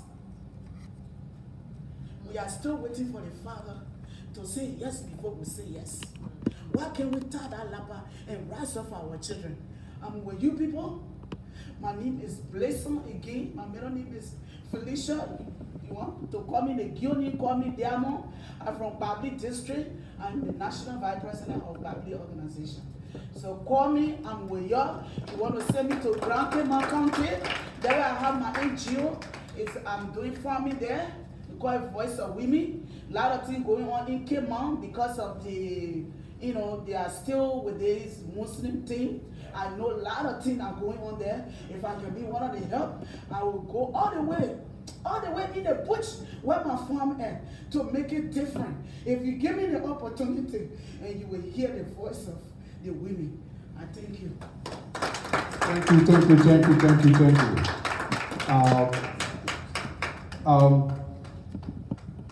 People in Liberia, just recently, one of the leaders said, was speaking and said people don't know how he stayed fresh. He got his fresh 24-year-old thing. Such a comment could be misinterpreted by a lot of people. We as men, we sit in discussions and other men say, man, I know I'm an honor 12 captain. I like that young thing. I'll eat that young thing. And we said nothing to that. So one question I want to throw out here is say no one is an innocent bystander. We all play a role. How can each one of you on this panel play a role to bring awareness or support organizations such as this organization or other women organizations? We will start on the far end with Honorable Gondo, Aware, and then work our way. Please, 30 seconds, please. I think Reverend Adi said that so well. There is a need to increase our numbers. Collaboration, like I said earlier, is the way to go. People believe in numbers, not just the international community, even the government. People's power cannot be overlooked. What we need to do is to increase the volume of our awareness and increase the volume of inclusion. So this goes to my sister Minnie. Okay. But let's still bring a professor. That's the whole essence of it. So Emilia is working. Yeah, it's accomplishing its purpose. For me personally, I'm already doing what needs to be done, and I think 3 categories: teaching, education, and awareness. I teach both here and go back home every year to teach mental health professionals about this stuff. Awareness, both radio and television, talking about it. There was a horrible case when they did the More Than Me, and one of the young ladies, they asked her, did this man ever, molest you? And she said, oh no, he molest me, he just touched me small down there. Awareness. That's all I would say. Awareness, we all have a responsibility on that, okay?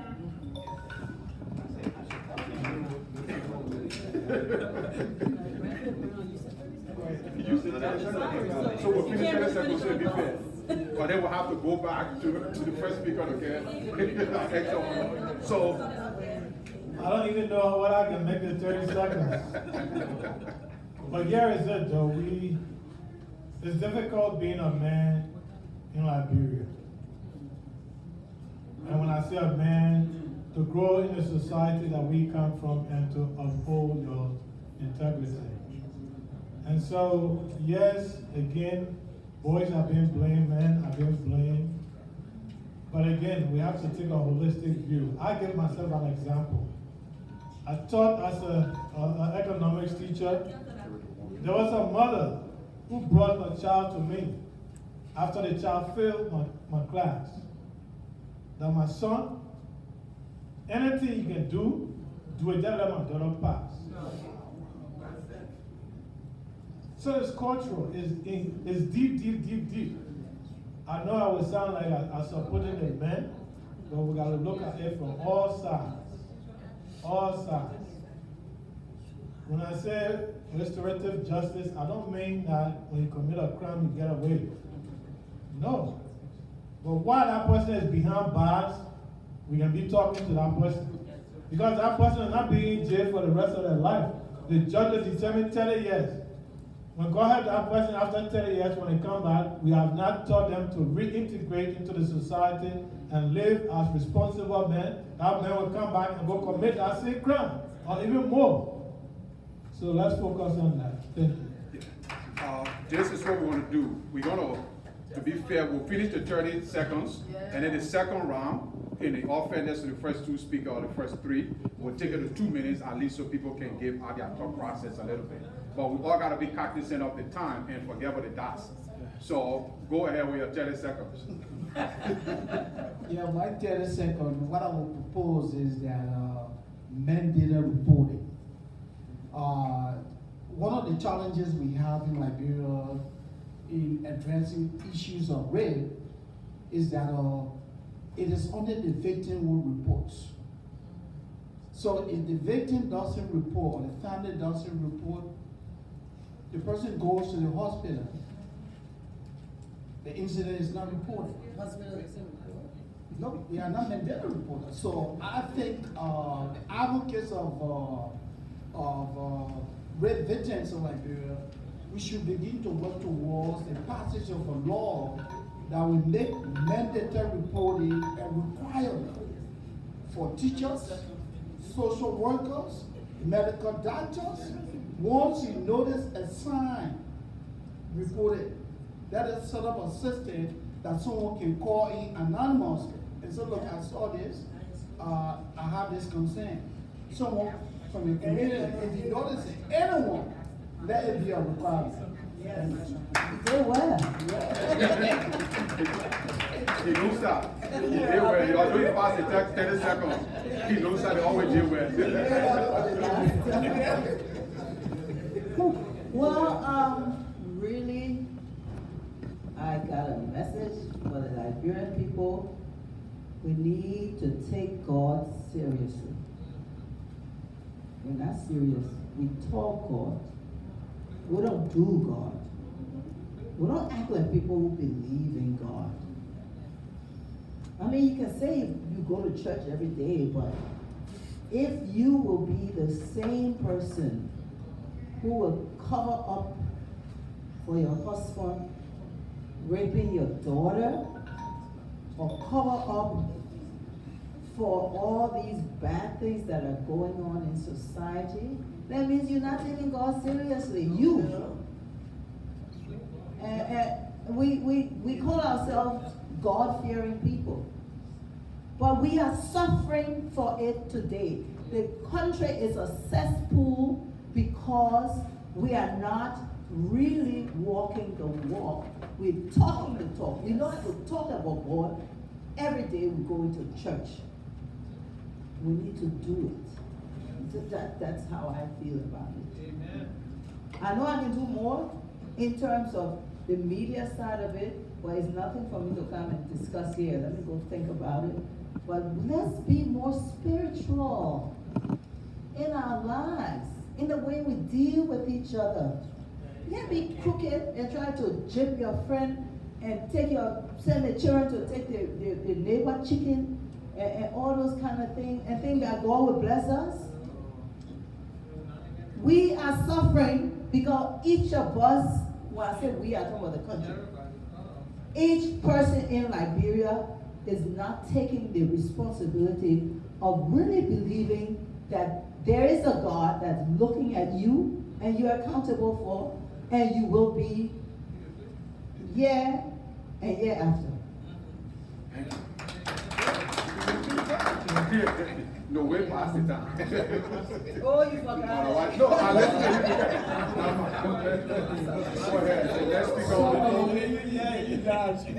you. Go ahead.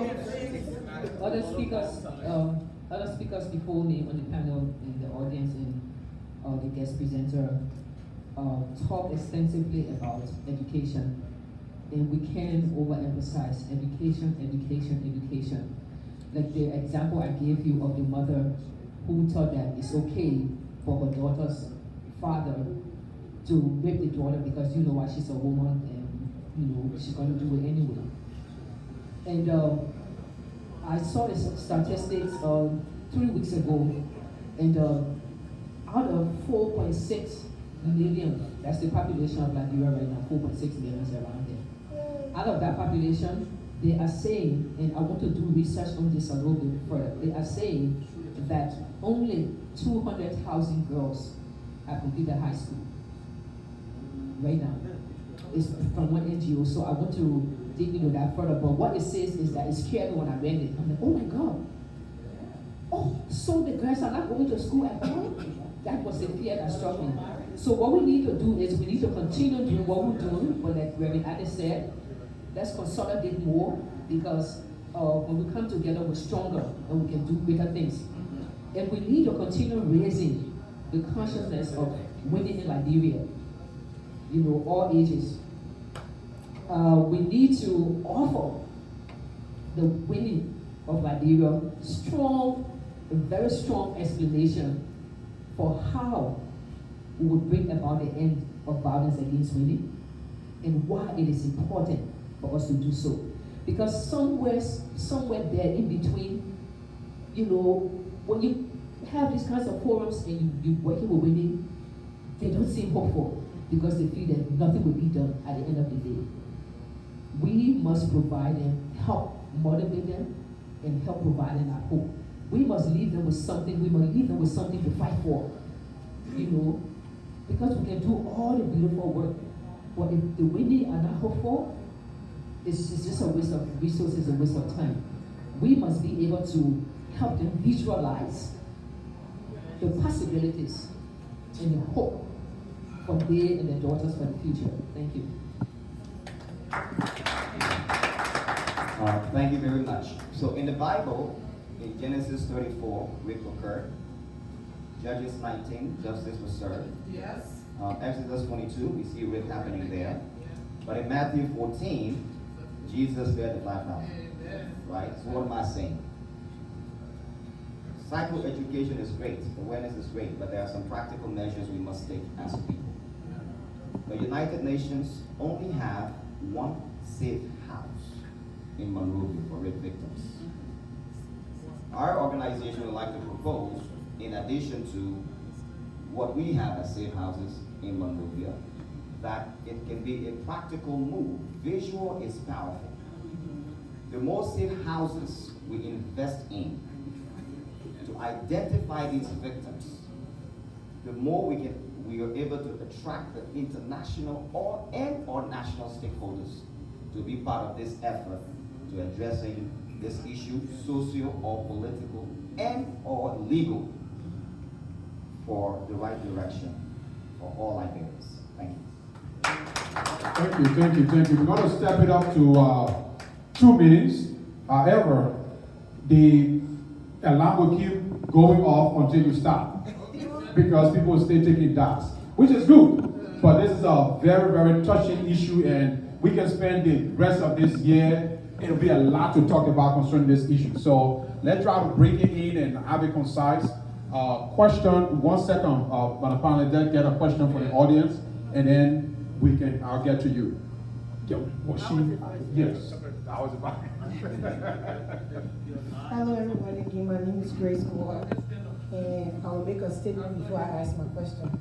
I personally feel that our next generation of women in Liberia are under attack. And I feel that the men are not stepping up to talk about this thing more.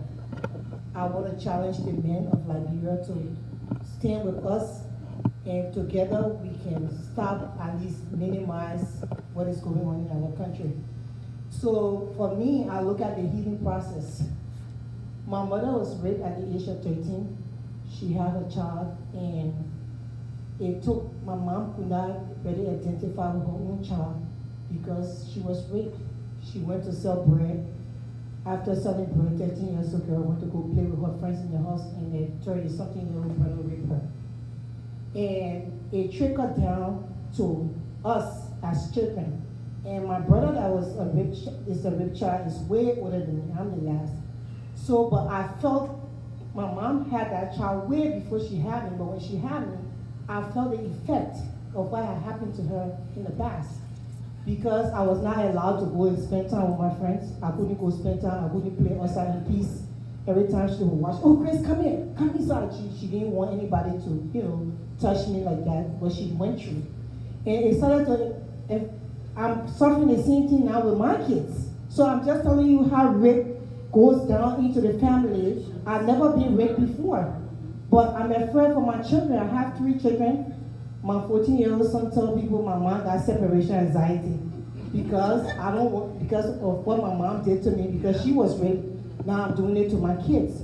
So how do we heal from this?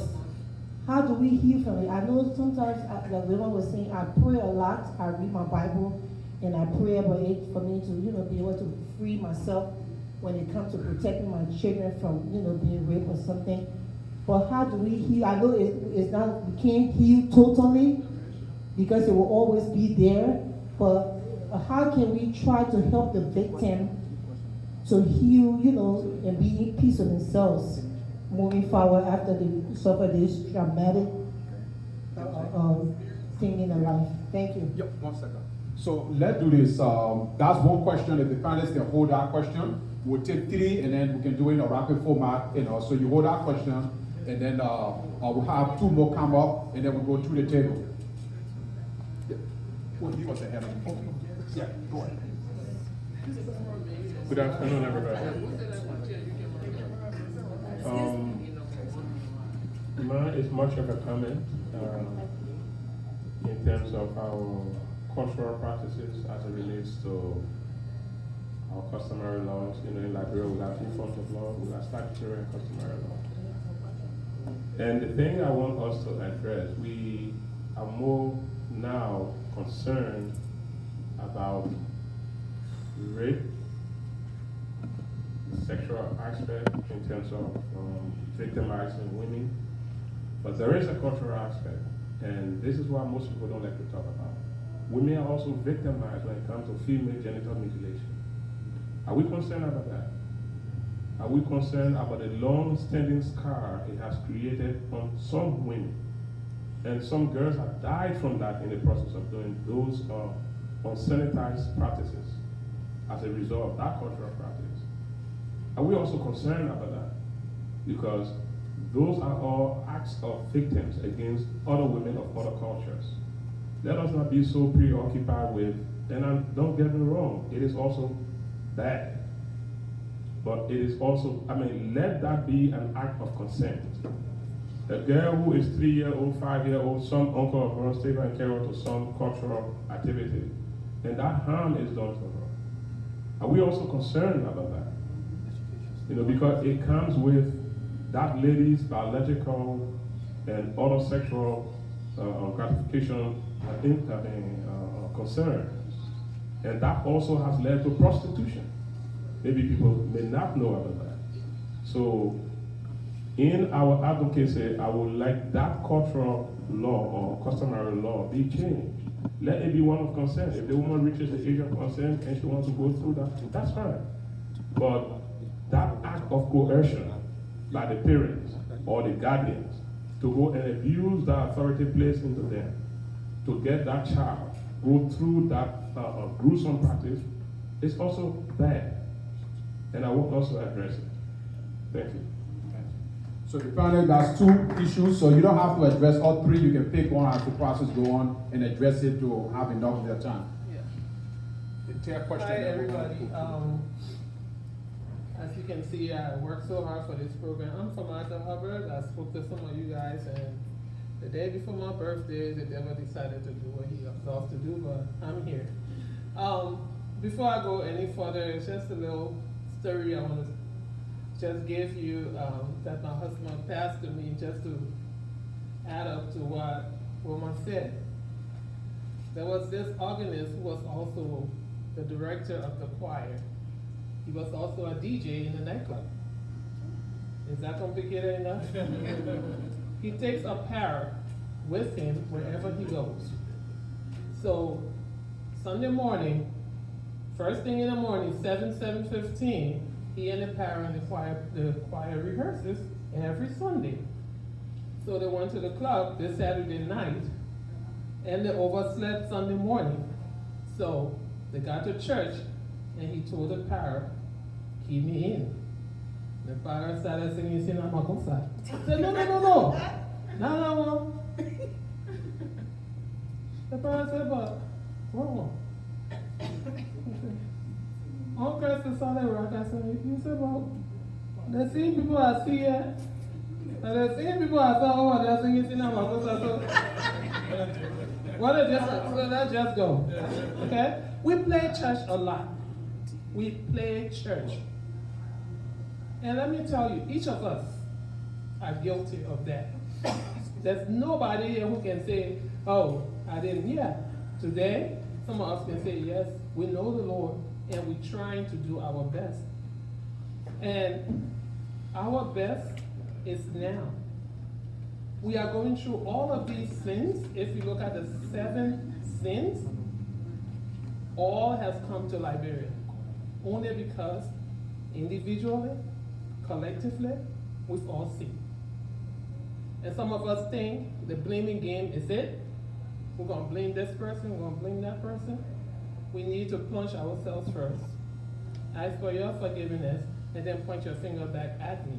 But remember, when you're pointing it to me, how many coming back? So let's stop playing church. If we pray, we pray.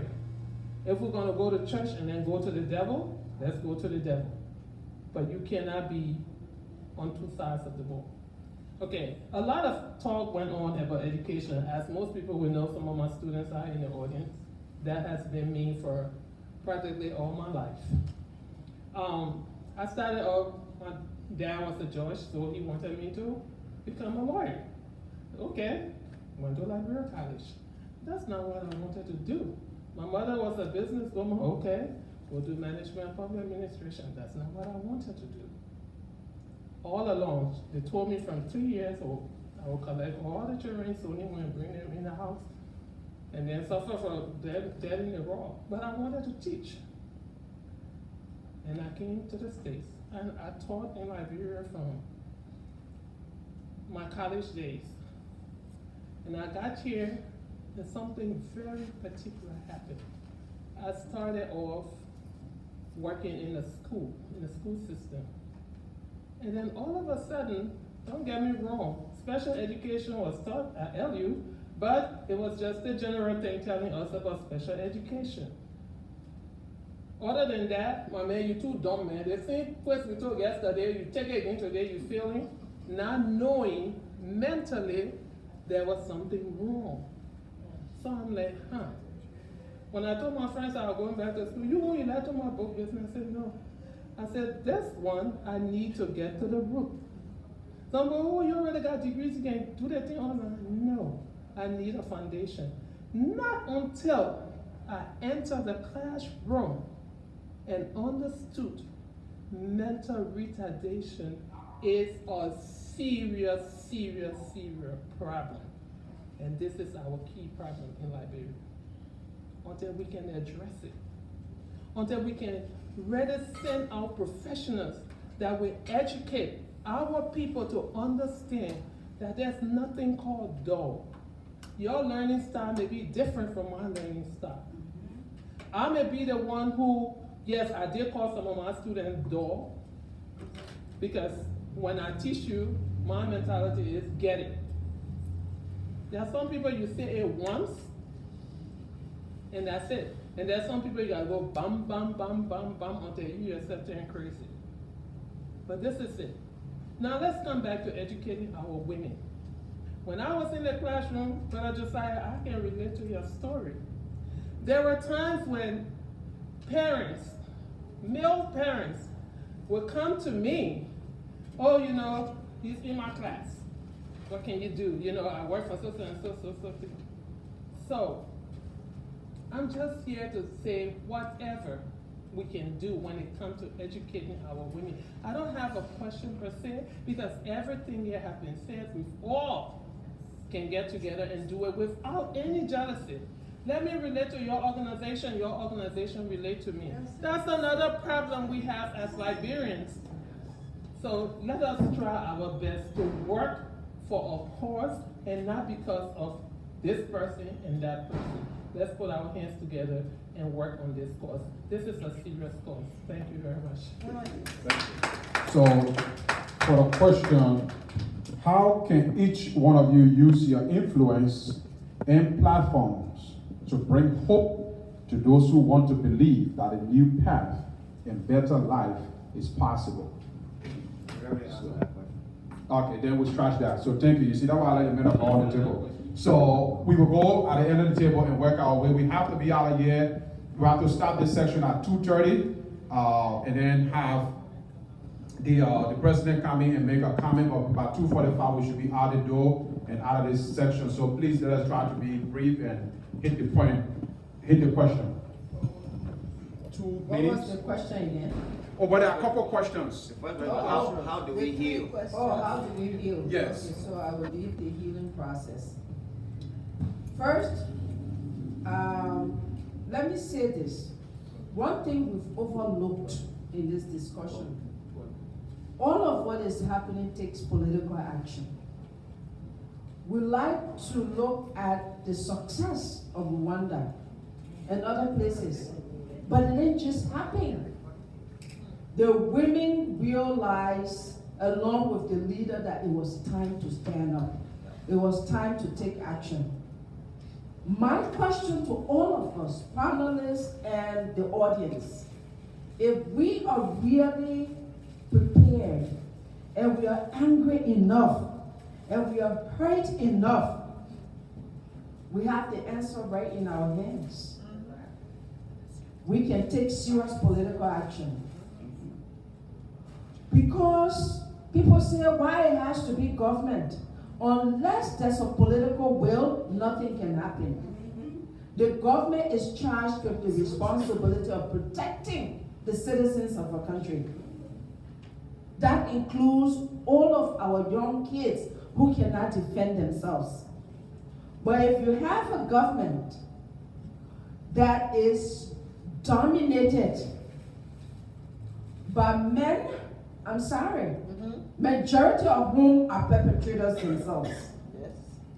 And we think that we're going to just talk, we can have all the safe houses. It shows one thing. The perpetrators know that we can abuse and we will go somewhere. We need radical action. We can close down all the safe houses because we don't want our kids going to safe houses. We want them protected so they don't go to safe houses. So we need to rise up. When the election is coming, I told you people here that I'm running. And I use this platform, I use this occasion to say some of the reasons why all along, for 8 years, I have not given up. Because in my mind, I know what is happening in our country is not right. Something must be done. I look up to you. If you think that it is not right and something must be done, start with me. They say a journey of 1,000 miles begins with the first step. We need to hold people accountable. Yes. But we need to put the right people in the right position so that we can hold them accountable. Yes, yes, yes. So I've been an advocate all my adult life. I still am.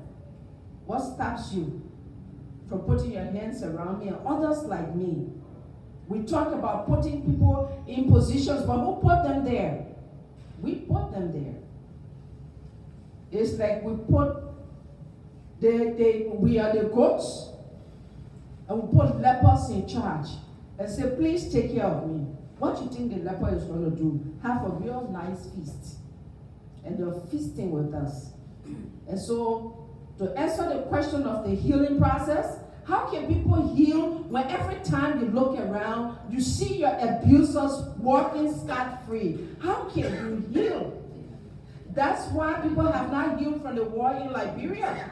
Because those who abused us, those who killed us, those who made us homeless and made us fatherless and motherless are the ones in charge of us today. Yes. How can you heal?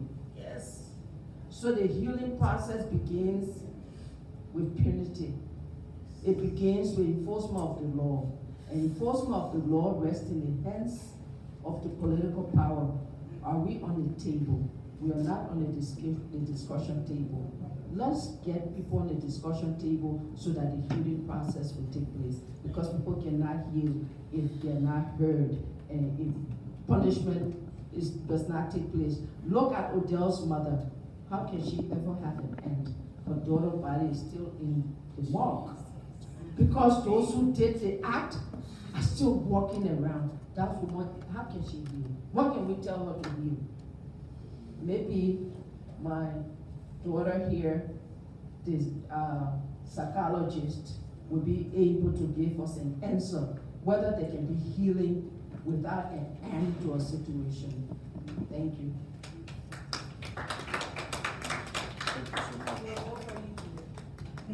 That was just, thank you so much. That was just beautifully done. I will follow up on that particular issue of how we can heal.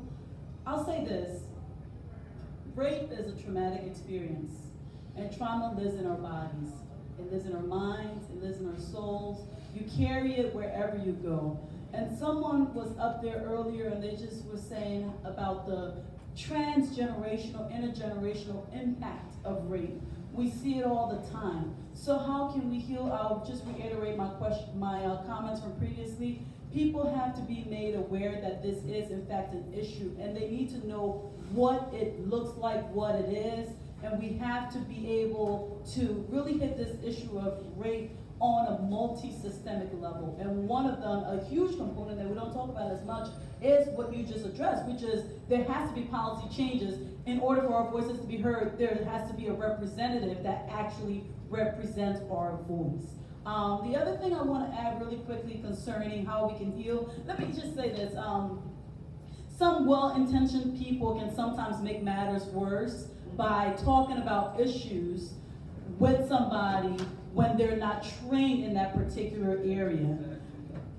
We may or may not have experienced a little bit of this, and I won't go into detail. I'll just say this.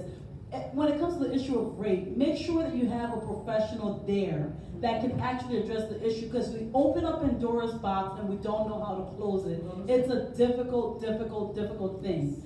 So as we're talking about this, understand that it's a sensitive matter. Understand that there are professionals that are specifically trained. Some of us went to school for 11 years just for this particular issue. So make sure we have resources available. Make sure we have professionals available. Make sure that it is not just an individual professional that's doing the work, but also training communities so that communities can understand how do we address this particular issue.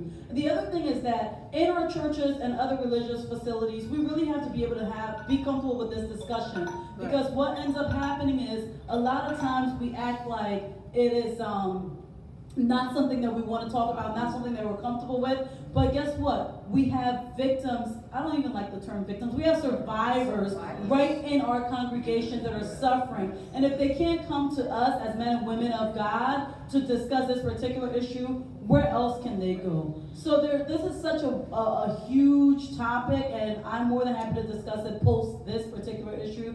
But I'll leave it there. And I just want to say, even though I went over, I'm like 5 minutes behind on a whole bunch of other stuff, but I'll leave that alone. Okay, here you go. Thank you, Doc.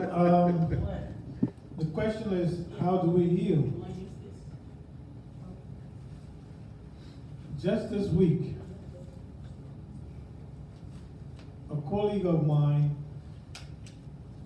lost his nephew due to gun violence right there in Philadelphia. Guess who pulled the trigger? His cousin. His cousin. So if you are my nephew, you shot and killed my child. Did we lose one person, or we lost two in the eyes of the law? So, is the society victimizing my family twice? Can society limit my victim to just my child and help me deal with my nephew, who by virtue of an accidental event took a life? That's the approach we speak in terms of restorative justice. We're not saying they should go free. So in terms of healing, healing is deeply connected to how you feel. When you've been treated for an illness, the doctor is going to ask you, how do you feel? And when you say, I feel good, that means something is working, right? If you hold it in your heart that someone did such an egregious act against my child, against my sister, against my son, my brother, guess what? You carried that burden. You carried that burden. Society carries that burden. What did we learn in the gospel? To forgive is divine. To forgive is divine. And I believe that's where the healing starts. We're not saying the perpetrator should go free, but we don't want to bear that burden. Thank you.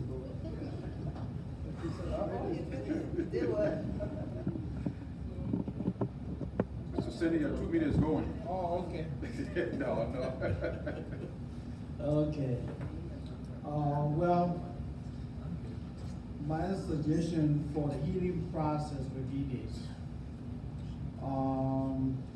First, it has to start at family level. The family must acknowledge that there is a problem.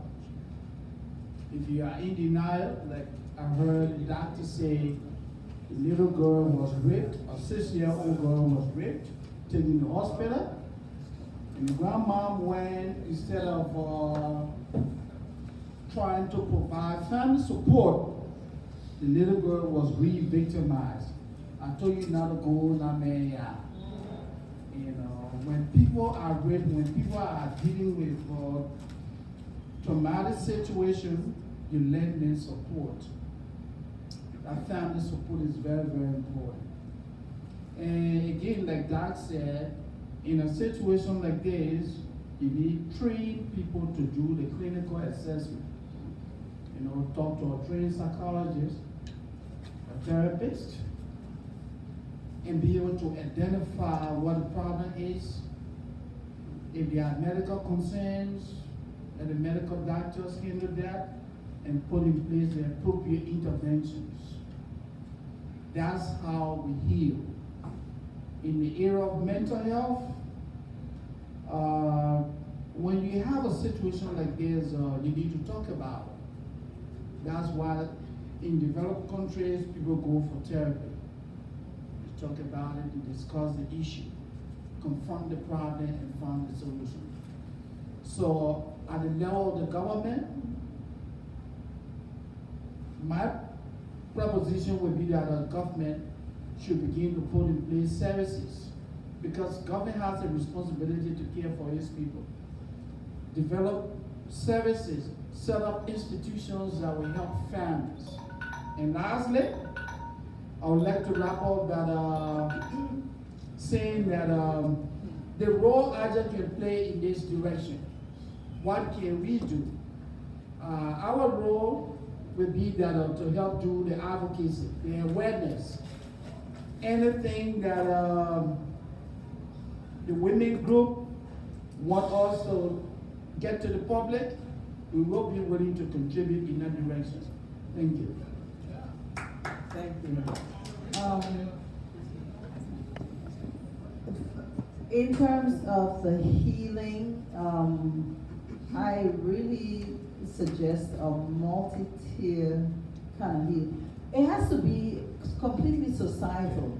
It's not on one level. It has to be political, where we put in the right people. It has to be implementation of maybe, if not a TRC report, or at least bring to justice those perpetrators of the war in the first place. It has to be a spiritual healing, all at the same time. Educational. The whole society needs an overhauling.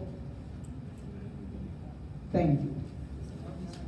I have to leave now, unfortunately, but it's a big job. So when we talk about politics, we have a presidential election coming up in 2023. We have to make sure the right person gets there. We have Senate election in 2020. We have to start supporting candidates like Edith and like people who will come in there to really work. I mean, there's sometimes people vote against to prove that they are against a government rather than that a person they're voting for will come in and do something good. You know, a vote of against what's going on, just like the Robert Salif vote. That was when Kuko won, people voted against Salif more than anything. People went out there and said, we don't want another Salif in here. In this other case, they voted against CDC or whatever. But we need to start putting candidates there who will work for good causes, not just to vote against who they don't like. Let's support all levels of healing. Thank you. Okay, how do we heal? There's a religious leader of the 18th century, and also he was also a philosopher called Pelagius. And one of my favorite quotes from him is, "There is no worse death than the end of hope." A hopeless person is a depressed person. We know that. We know that depression is the highest reason for suicide. Hopeless person is a depressed person. A depressed person is most likely a suicidal person. A suicidal person is a dead person. We need to continue what we're doing, but like everybody else has been saying, we need to consolidate our efforts. We need to work together, forget about worrying about whether this other person is shining and his organization is going to look better. We need to stop all the pettiness. We need to come together, harness all of our resources, harness all of our education, professionalism, and work with our people, provide our people with motivation and hope. They depend on us. They expect that of us. Because you know what? Whether we like it or not, we have the education, we have the exposure, we have the experience. We love Liberia. We need to do it for her. So we need to keep doing what we're doing, but come together more often, work together more collectively, sincerely, and try to inspire our people and try to provide hope to our people. One other good way we can heal also is that continue addressing the issue, okay? Because we know that unresolved issues of the past will always come back to manifest itself in the present and the future in so many different negative ways. So we need not be shy. We need not to have any issues that will be taboo issues. We should get rid of the taboo issues, bring those issues to the table and address them. Thank you. Thank you very much. I just have two solutions. One, encourage people to get into therapy to find solution to the trauma. That's one thing. We must also meet their spiritual needs in terms of pastors playing a role in resolving these issues. Finally, there was a question asked by Councillor Dennis regarding our awareness of female genital mutilation. I want you all to know that in 2011, Liberia did pass a law prohibiting that. So it's illegal in Liberia to have female genital mutilation. The Senate did pass that in 2015 under the then Minister of Gender, Cassell Ducking. So it is a law. The Senate made some strides, and this was a result of the UN Committee on Discrimination Against the Women. So they did that work. So it's against the law now in Liberia, female genital mutilation. So even though that is on paper, enforcement is necessary for that. And this is where we come to the cultural hindrances of the poorer or standard society and their practices. And then there is a political implication in trying to enforce that because people feel that their cultural traditional rights are being violated. But with one voice and in advocacy so we can make that difference. Thank you. I just want to recognize the chairman for the Movement Resolution of Democracy all the way from Holland. Jackie, your last stand. So Reverend Addy has raised a very important, he's actually buttressed a very important point made by the brother earlier about the female genital mutilation. Yes, the Senate did pass that law, but the president was supposed to sign on it. So she sat on it and didn't do anything about it for it to be effective. But last year, January 22nd, on her way out, just before George, Weah was inducted into office, she did sign that law, but it's only for 12 months. So as we speak right now, it's finished.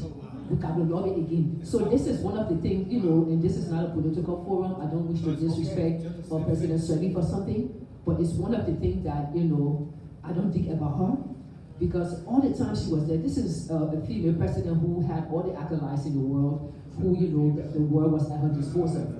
If she didn't do anything for the Liberian women, she could have made sure a long time ago that act was passed into law, abolishing completely female genital mutilation. But she played politics because why? She was trying to appease our traditional elders. Okay? She was trying to please Zansa Kawa and her group, and so she just played with it. It was the last, she signed signed 5 bills on her way out. It was the last thing that she did. It was the last bill she put her signature on as president. And guess what? It was only valid for only 1 year. From January 22nd last year to January 22nd this year. So guess what? We're back on the drawing board. This is the kind of thing Edith Bunkley is talking about when she talks about the lack of political will on the part of our leaders. So this is why we should vote people into public office who will not switch on us. You understand? Who will remain consistent and who will do what we need to get done to move Liberia forward. Thank you so much. It's kind of a troubling at this end because we're getting, got word that we have to be out of here. Unfortunately, this thing should have started at 9 o'clock, and if we started at 9, definitely we have had enough time to discuss and beat up on issues and come up with resolutions and consensus on different things. So we have to pay the price now on the tail end. We have to wrap this up. So I don't have much of a choice but to wrap this up. But before we do that, we will ask our mother to come up. Okay, thank you. Oh, there she goes. She's coming. I think my representative did a good job. It's just that I'm on the ground working with women and children, and a lot of what you said is so relative, and I really want to know, first of all, if I can get some resources from you all who are talking about all of these people to work with us who are professional. If you could just leave the resources here with us, so when I get back to Liberia, I can find them.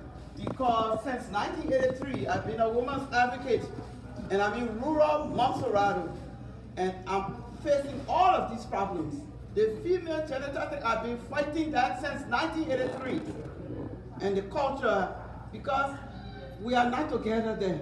Now, this is the time for us to continue this fight. As for the professionals, I've been searching for them. I cannot find them in Liberia. If you give me the resources, I will find them. Because I've been to JFK, and I've been to the office with a psychotherapist, and I have not found him for more than a year. We need the professional, and I understand as a counselor myself that we need to make it right when we are talking with these people, because we can go wrong anytime by yes.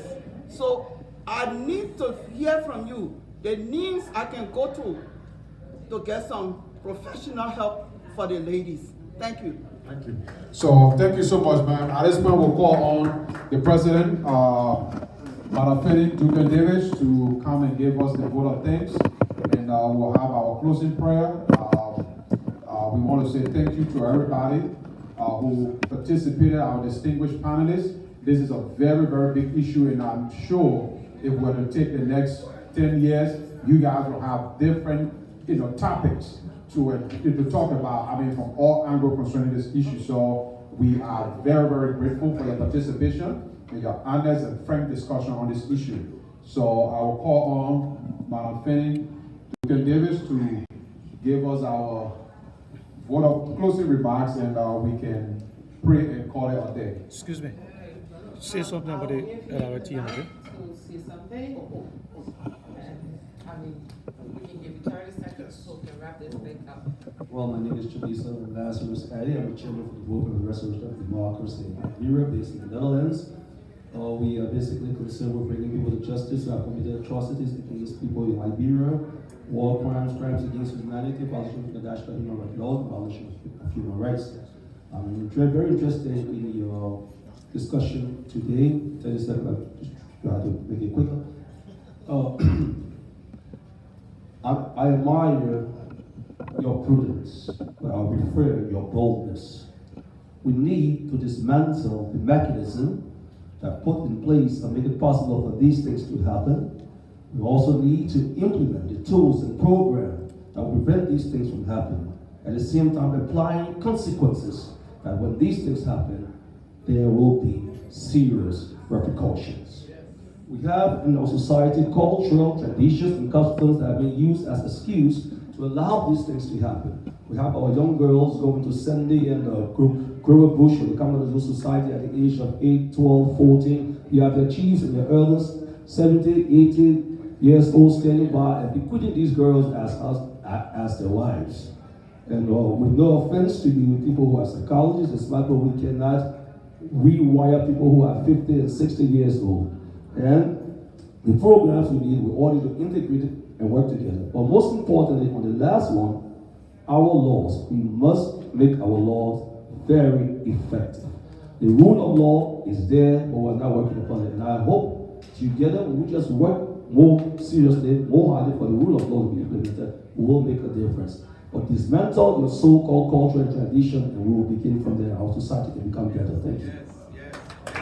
Before the president make a remark, I want to say a big thank you to the Liberia Radio and Television Network. Like the director pleaded, we want people to support this. This is our own Liberian process production. Let us give our advice. We're willing to take their contribution and everything. We want to say a big thank you to you, all the folks in the Liberia Radio and Television Network. Thank you so much for your help. Thank you so much for all the great work you do. Woo-hoo. Wow. This was a wonderful, wonderful, wonderful, wonderful discussion. Thank you. To the panelists who took the time out of the business schedule to come here today, I say a big thank you.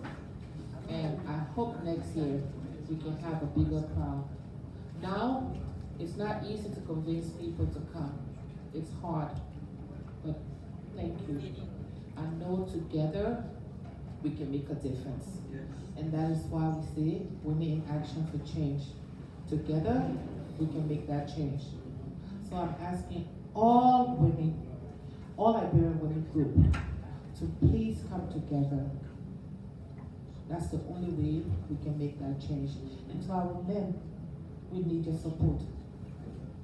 The only way we can stop rape, that is if you join us.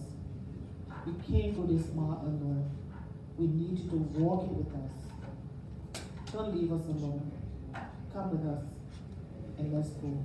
And to all my Liberian sisters out there, to all my Liberian sisters out there, I say please, let's join together so that we can have a strong cause. If we don't, we will never win this fight. So please come along.